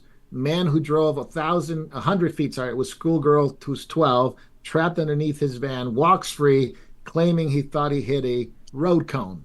Now, you could imagine who that person was. Let's just say he wasn't a British nationalist. Islamic teacher molested a girl. He taught her the Quran, escaped jail after claiming his family were dependent on him because his wife doesn't speak English. Muslim abuser who didn't know that sex with a girl 13 was illegal. He's spared prison. So if you criticize that, you're going to jail. Now that is that. Now I'm going to bring it into the States because now we have crime in America. Tren de Aragua, which is a Venezuelan gang, it's controlling apartment complexes. Even though Colorado says sanctuary city, you can't say anything. Vance Jones, they don't really do anything. You've seen videos of people saying, are you going to arrest these criminals? I mean, these people are doing crime. Doesn't matter what race they are. They said, no, sanctuary city, we can't do anything. Would you be able to talk about this, David Lister, a year from now? Well, if Harris gets in, no. But it's crazy, like sanctuary cities, this is for somebody that's an illegal alien to come and to work. As like Van Jones said, these people are coming to work and they just want to have a better life. Well, nobody would have, we have a problem with you coming in the back door. But if you're working and obeying job, fine. Working a job and obeying the law, fine. But when you start doing double murders and you're released, the cops have lost their minds. You have to call ICE. Well, it's a sanctuary city, but it's not a sanctuary city to murder people, to take over apartment complex. What type of thinking is this that even the police are going along with it? Honest cops are retiring as soon as they can. That's right. The only thing going to be left is scum. Yeah, 3 out of 4 arrested in Midtown as migrant crime wave hits again and again. This is a New York Post. And so they can't report it. They can't even arrest the person because committed the crime. In Colorado, because they were running that racket on the apartment complexes, it is actually the people who protested that are being seen as the evil ones, the problem in society. So this is going to be a very difficult situation to deal with, especially if you can't even address it. This is exactly what David Wilkerson prophesied. The police will do nothing about serious crime. Man. Marco, these people that are wanting it, this will soon be visited upon their head. They don't, because when you are a useful idiot in a Marxist communist system, they will come after you too. Yeah, they don't. Crime doesn't have a. They can't tell the difference between you're a good Democrat or liberal or you're a good liberal. Yeah, we just hit the hour mark, and I just wanted to welcome everyone who's been watching Catching Up with Jacob, episode 198. Got good stuff coming, or we talked about good stuff. We got good stuff coming up, and we have some answers, question and answer on Backstage after this episode's over. So I wanted to bring it around to Israel and the nations. What's going on there, Jacob? The U.S., the U.K., and Norway are blaming Israel for something so bizarre. 6 hostages were killed. Now, this is day 300 and I believe I had it here, 335 days since October 7th. No hostages have been returned. Many of them have been killed. 6 more were found, 1 an American, and they're blaming Israel for the fact that this happened. They're blaming Bibi. This is the Biden and Harris administration. This is the UK and Norway blaming. Ireland is against Israel. So it just seems that even when you have dead Israelis, the blame is on them. Yes. Let's begin with the United States. 6 killed, 1 of them an American. Biden was asked, is Netanyahu doing enough? No. He blames Israel and Netanyahu after 6 people, 1 of them American, is killed. Shame. Even though his own diplomats and his own deputy CIA director said that it was Hamas obstructing the negotiations. Biden blames Israel after American is 1 of the 6 murdered. Norway blames Israel. Puts an embargo on Israel. The Starmer government, David Lammy, a black African British foreign minister, anti-Israel, begins to retract weapons technology export licenses to Israel for components needed for aircraft, saying that we have to be careful of violations of international humanitarian law. 6 Israelis were shot, and the humanitarian law he's worried about is Israel protecting itself. I pray the judgment of God falls on Starmer and Lammy, and it will. I pray the judgment of God falls on Biden and Harris, and it will. And the judgment of God will fall on Norway. Not least of all is the Republic of Ireland. My mother's family is Irish. I spend a lot of time in Ireland, family in Ireland. Irish politics are a disgrace not only to Ireland, but to the human race. You've got Sinn Féin, the party of the IRA that is not the IRA of Michael Collins. It is a different IRA. Sinn Féin is pro-Islamic terror in effect. That's what it is, pro-Palestinian. 2 standards. Forget about the fact that the Irish are the indigenous people of Ireland, just as the Jews are the indigenous people of Israel. No, we're going to take the side of the Islamic occupier of the land. It directly contradicts their own history. The Islamic occupation of the indigenous people is the equivalent of the British occupation of the Irish people, and irrationally. But this is how corrupt Sinn Féin is. Again, it is not the IRA or the Sinn Féin of the Easter Uprising or that era. It's something very different now. Then you have Fianna Fáil and Fine Gael. As far as Fianna Fáil, Eamon de Valera, born in New York, the first Taoiseach, the first Prime Minister of Ireland. When Adolf Hitler committed suicide, he went to the German embassy in Dublin and signed the Book of Remembrance for Adolf Hitler, paid his respects to the German people on the death of Adolf Hitler. That was Eamon de Valera, born in Lexington Avenue in Manhattan, lived 5 blocks from Grand Central Station, 4 blocks from Grand Central Station as a kid. That was de Valera. And then you have the Fine Gael. Absolutely absurd.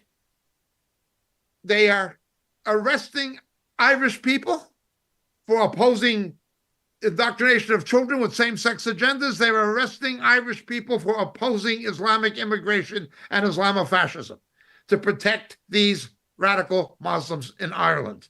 Well, what else is happening then? Let's look. Ireland was boasting that it was the fastest growing economy in the EU. Now, that was, of course, a false growth. It is simply American high-tech companies, for tax reasons, using Ireland as an investment platform post-Brexit. That is what is driving it up. The average Irish person does not benefit financially or economically from it. The tax revenues are low. That's why the companies are there. And the housing in Dublin has become unaffordable for most people, literally unaffordable.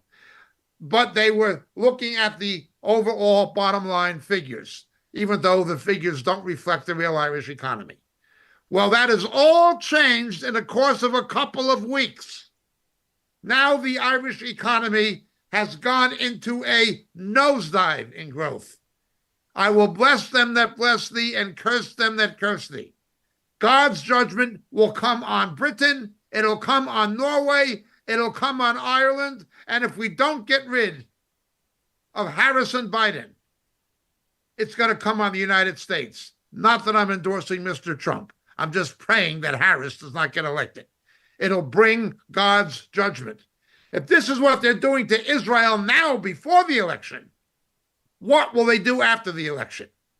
May the Almighty raise his hand against Starmer, against the Taoiseach and the President of Ireland, Higgins, and may the Almighty raise his hand against Harris and the Biden administration.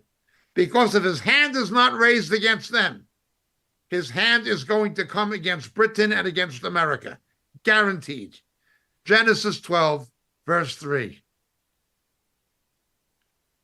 The fact that Harris and Biden told Israel, do not go into Rafah. Do not go into Rafah. Now, Israel was going in there to get the Hamas and get the hostages out of there. She blocked them. She blocked them from going there. Guess where they were found? These 6 prisoners, hostages, were found in a tunnel in Rafah. So, yes, Kamala Harris, you're directly responsible for the death of all 6 of them, the American as well as the 5 Israelis. But Jacob, it doesn't stop there, because there are people within Israel that are going after Bibi. Benny Gantz, especially one of them, calling for people to rise up, protest as an agitator. That's all he is now, as an agitator today. And he calls for the cabinet to change, and newspapers are calling for the unions to strike to really bring down the economy, because it's called the Histadrut. Yeah. The Histadrut was calling for strikes.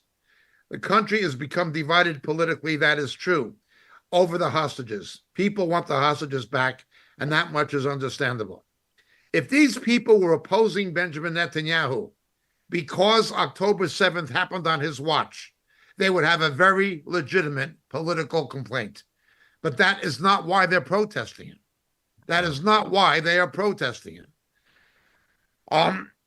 What happened on October 7th, within a week,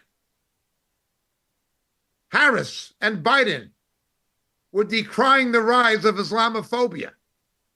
This was just like that hypocrite George Bush within days after September 11th, decrying Islamophobia in America after they did this to our country. This is the kind of corruption and hypocrisy we are dealing with of both parties in America and in other countries. It is unbelievable. They want the Rafah tunnels open because that is how Sinwar can escape. It is the only ticket he has out of there. Most likely is through those tunnels smuggled out of Egypt to Iran. That is his only ticket out of there. Give it to him so he can carry out his threats. Let us remember, I've said this and I'm saying it once more. Iran is the #1 sponsor of Hamas, Hezbollah, and the Houthis. They've killed Americans. They've killed British. They've killed Europeans. They've killed moderate Muslims. They've killed Jews. They've killed everybody. They want to kill all the Zoroastrians. They want to kill all the Baha'is. They want to kill all the Christians. And they want to kill all the Jews. And they even want to kill other Muslims, particularly Sunnis, who don't agree with them. And the Kurds, don't leave them out. Well, that's more the Turks, but yeah, that's Erdogan. But also Iran doesn't like the Kurds either. You're correct. But let's look at this now. The #1 sponsor of all of these terror groups is Iran. The #1 sponsor of Iran is Obama, Biden, and Harris. $300 billion in lifting embargoes, replenishing their economy with oil revenues. $300 billion. Not only that, there was the $6 billion paid as ransom for hostages abducted. Biden, Obama, Harris, Susan Rice, Jake Sullivan. These are the sponsors of Iran.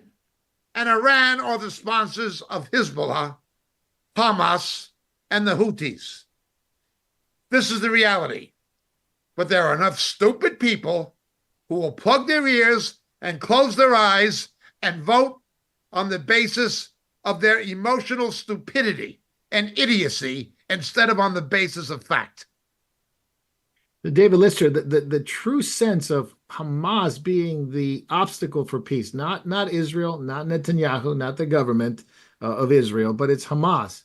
They have used foreign aid to build more tunnels and enrich their leaders rather than, going to the people that need it. And Hamas is fundamentally impossible to deal with. I'm going to quote the Khartoum Resolution, 1967. By the Arab League, no peace with Israel, no recognition of Israel, no negotiations with Israel. To this day, Islam follows that these Muslim countries follows that. Hamas is in their charter that they will not recognize Israel and they want them wiped out. How can you ever fundamentally make any peace with people like this?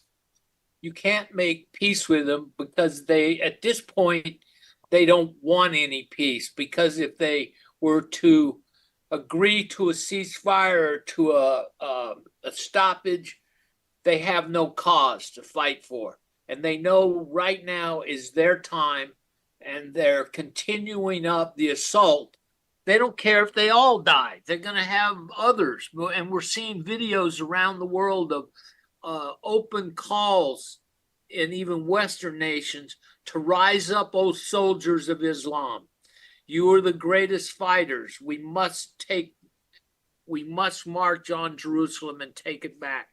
So it's everywhere, that they're just coming to change the West. I think of Jeremiah and how he said that the fighting was so bad that we're going to be wore out.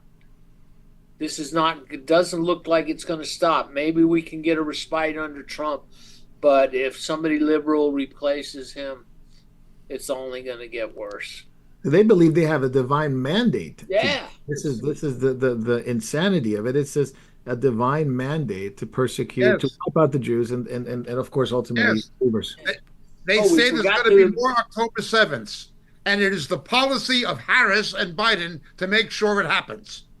Yeah.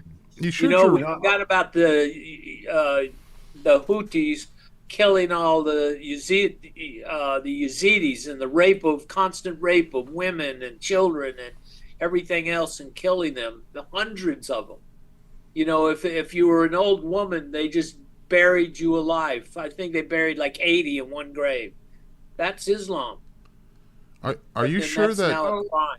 when they say march on Jerusalem, you sure that Jerusalem's just not a code word for like Europe? Yeah. Well, they Well, call it that's what Al-Quds. They call it Al-Quds. It is. You have to understand what's happening theologically from Daniel 10. They're being demonically driven to prevent the return of Christ to Jerusalem. Satan must try to obliterate the Jewish presence in Jerusalem because of the prophecies of Jesus in Matthew 23, Luke 21, and Zechariah 12. They must prevent his return. Satan must prevent his return, and he's using radical Islam to attempt to do it. That is what's driving them. They call themselves the Al-Aqsa Brigade. That is what is driving them. Absolutely, for sure. But let's look at something. 700,000 Arab Muslims killed, according to Al Jazeera in Syria. 400,000 Arab Muslims killed in Yemen.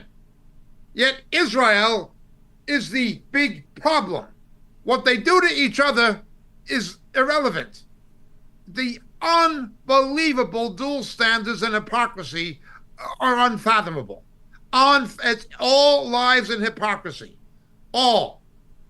3 leaders of Hamas pilfered, stole, embezzled $11 billion of international aid. They live in Qatar in 5-star hotels, having stole $11 billion, and what they didn't steal, they used to dig tunnels for military purposes. Didn't go to help the people. That's Israel's fault in the thinking of the mainstream media and the thinking of the left. You can't make this up. And you can't explain how people can be stupid enough to believe it unless they are spiritually deluded, which they are. The God of this world has blinded their eyes. Absolutely true. Jacob, I want to finish with the episode with, of course, what you guys have been talking about and what's leading up to this is the obvious answer is, are Christians going to be persecuted? And we have the case here, just several cases. We talked about some of them in Venezuela, Nicaragua, but here's in Ireland. Irish teacher Enoch Burke, we made a video about him, pray for Enoch Burke, arrested at Wilson's Hospital School after refusing to endorse and affirm transgender ideology. He says, I have the right to be here. I have the right to work here. Do you know what they're doing to their kids there? They're castrating them. This is an ideology that's going to lead to suicide. He basically laid it out for the Garda, but the Garda was only interested in one thing. I'm here to do my job. And he was taken into jail. He was taken and put in a cart and taken to jail. He lost his job earlier. We talked about him around March, where he refused to do the same thing at a school. He lost his job because of it. The court agreed with the school district for firing him, even though there's no real law that says that you can be fired for this, but he was fired. And the Guard is really just basically saying, we're just following orders. We're just doing our job. Jacob, this goes deeper than that because you have organizations that are working in conjunction with the government to really come after kids. This is Truthla. This is O'Connell. These are some of the lawyers that are going after anybody who stands up against or for children and preventing this from happening. Jacob, your family's from there. You can comment a little bit more on this. My mother's family is from there, yes. First of all, you have to understand Irish Catholicism. A report was issued this week that there were well over 2,000 cases in schools from the 1960s to the 1990s of systematic homosexual and lesbian child molestation, primarily, most of it homosexual nature, carried out by Roman Catholic nuns and priests in Catholic schools. Now, in Ireland that's not as Catholic as it was, not nearly, now it is secular teachers doing it. You can wear a habit or a Roman collar, clerical collar, or you cannot, but they're doing the same thing. It doesn't matter. It doesn't matter. This is Ireland. We're just doing our job, says the Garda, which is the Irish police, means the guards in Irish. Yet that is what the Nazi war criminals said at Nuremberg. We're only following orders. They said the same thing. You have the FBI doing the same kind of thing. They take a vow in the military and in the Justice Department to uphold the Constitution, they violate the Constitution that they've sworn to uphold. This is the worthless, stinking FBI. This is the Mounties of Canada. This is the British police, and it's the Irish Garda. They're all going the same way. They're Gestapos. They're political police departments. They're no longer legitimate law enforcement. Honest cops are quitting, are retiring, and they cannot get honest people to take those jobs because you have to be dishonest to join such police forces. That is the way it is going. It is becoming Nazi. It has a Nazi mentality. And this is very true in Ireland, which had a pro-Nazi government in effect. Mm. I'm just wondering whether I should say this or comment. But yeah, look, I would agree with Jacob, and I've just got to be very careful what I do say. But when it comes to the police, you're right, Jacob. They're being taken over and hijacked by the LGBTQ plus agenda. They're being the ones who are getting the positions. You'll find that most of the people in positions of power in the police force here are all female and lesbian and of that persuasion. So, yeah, I would agree with you, Jacob. Yes. Jacob, Leo Varadkar, he stopped being the prime minister, or the what do you call it, the Taoiseach. He's no longer, but to Simon Harris.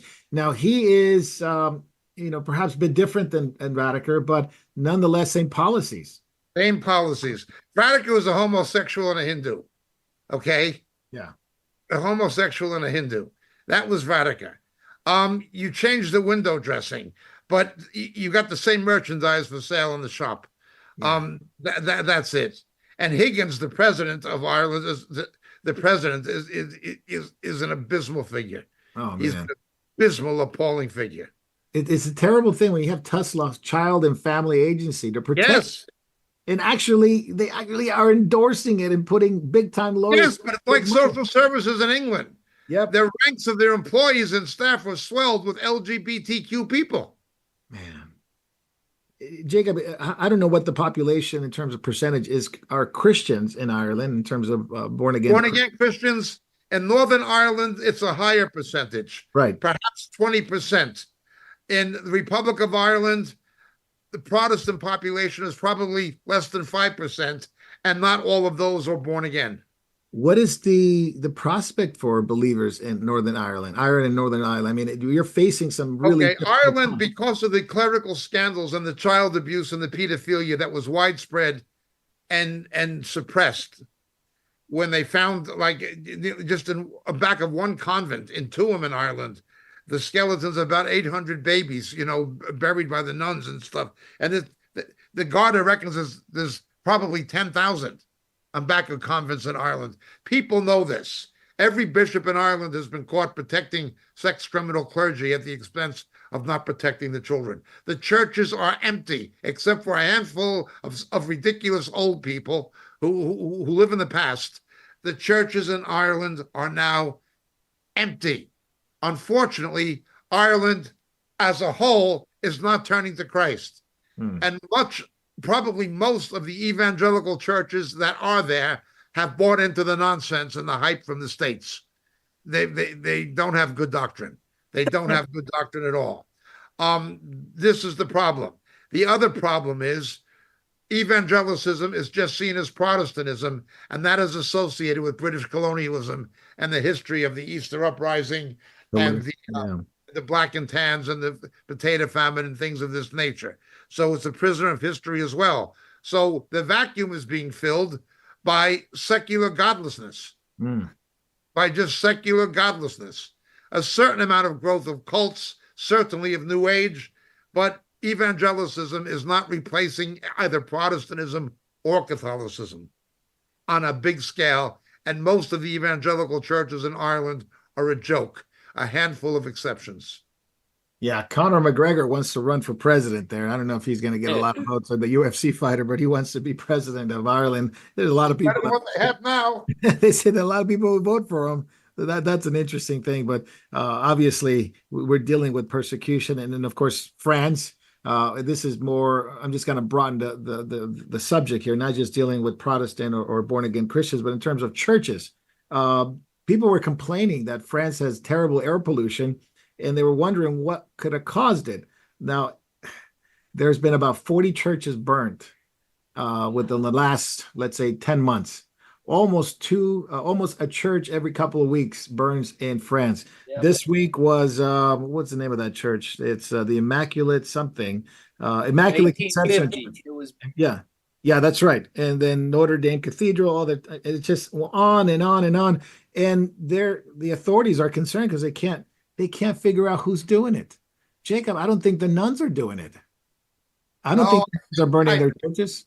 I think radical Muslims are doing it, and the gendarmerie, the police know it, but they can't say it. Marie Le Pen says, look, the problem is immigration. Mass immigration is a disaster. But is anybody going to listen to her when you got Macron and the other guys making deals?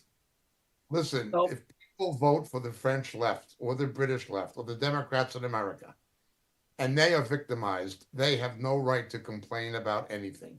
Yeah. It's like that stupid woman in Oakland who owned the shop, who was left-wing and who was pro-crime and all this kind of stuff, and not prosecuting felons, and she got murdered in her own shop. Am I glad she's dead? No. Am I glad she's gone? Yes. Do I feel sorry for her? Not one bit. She got what she voted for.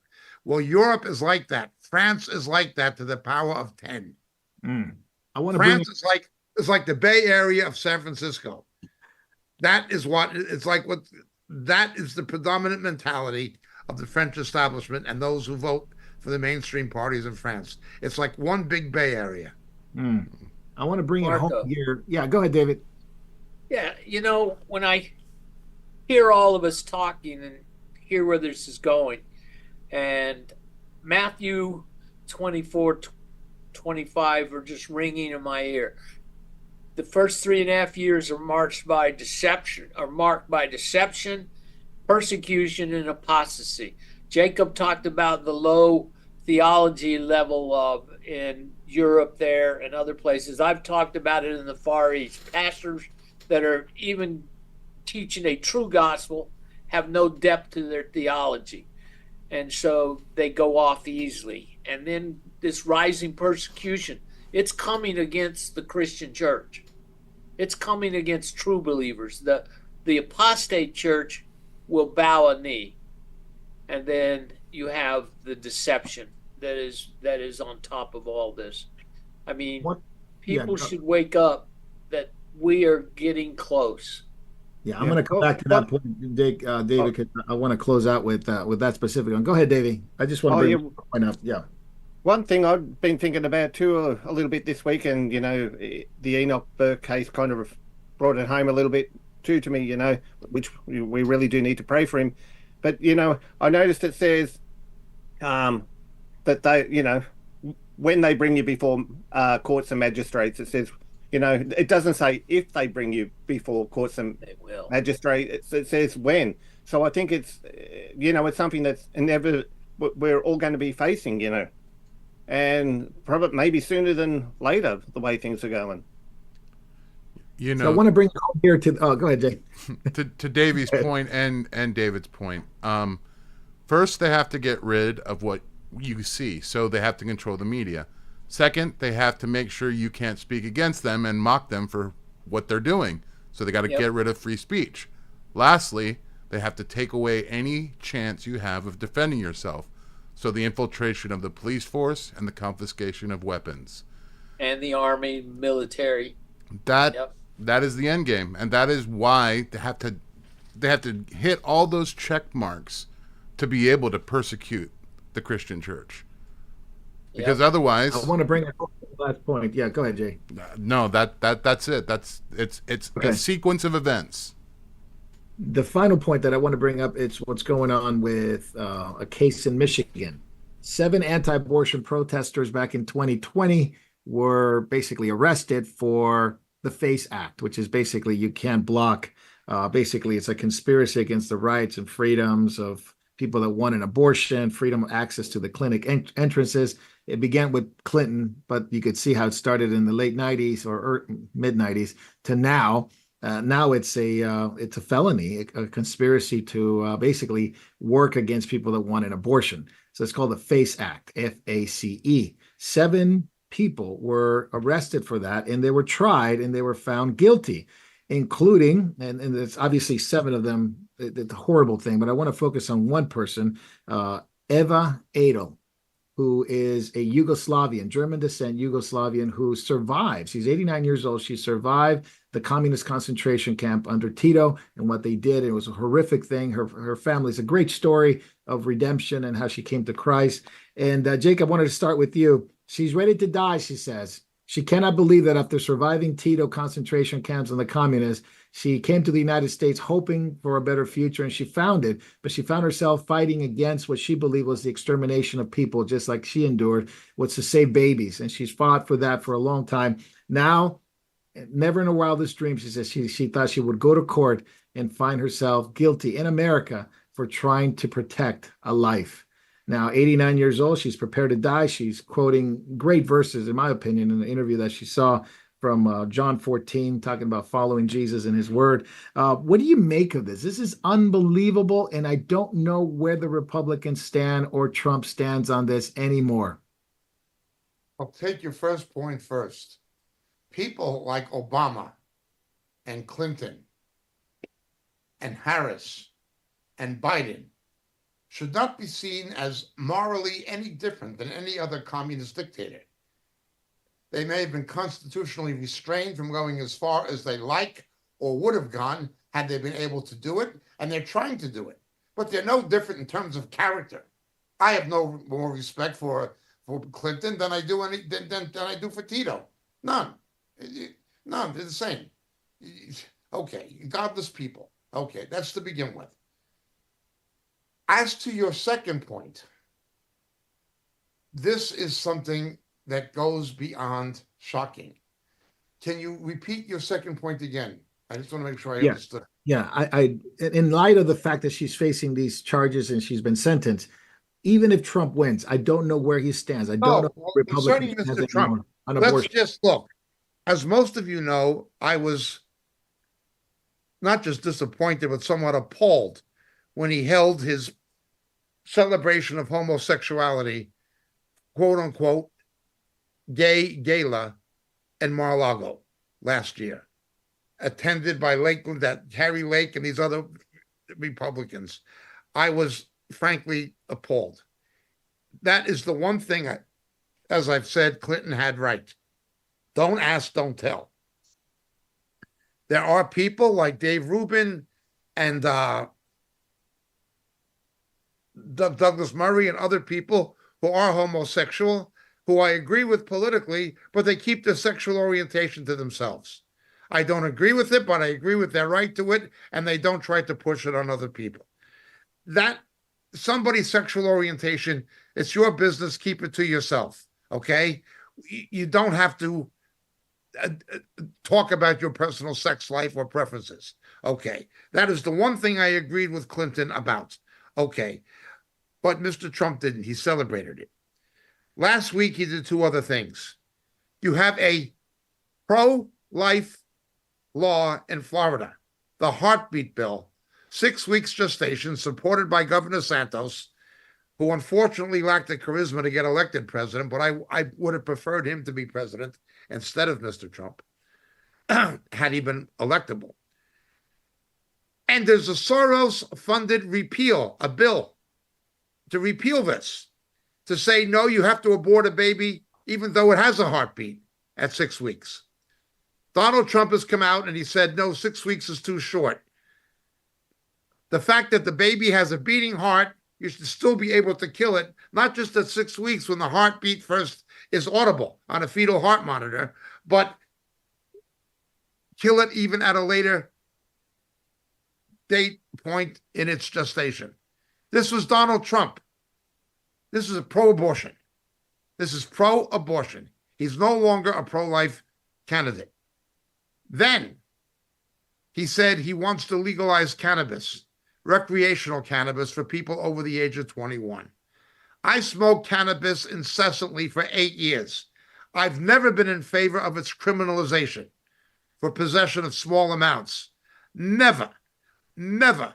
I thought it was a waste of police time. It congested the courts to incriminate people for smoking pot when legal drugs like nicotine and alcohol kill far more people. I'm always against the criminalization of marijuana, unless perhaps somebody was driving under its influence or providing it to a minor or something like this. I was always against the criminalization of cannabis, but I was never in favor of its legalization. The strains of cannabis that exist now have a much higher THC, tetrahydrocannabinol content. I used to go to Morocco. When I was a young guy, I would go to Morocco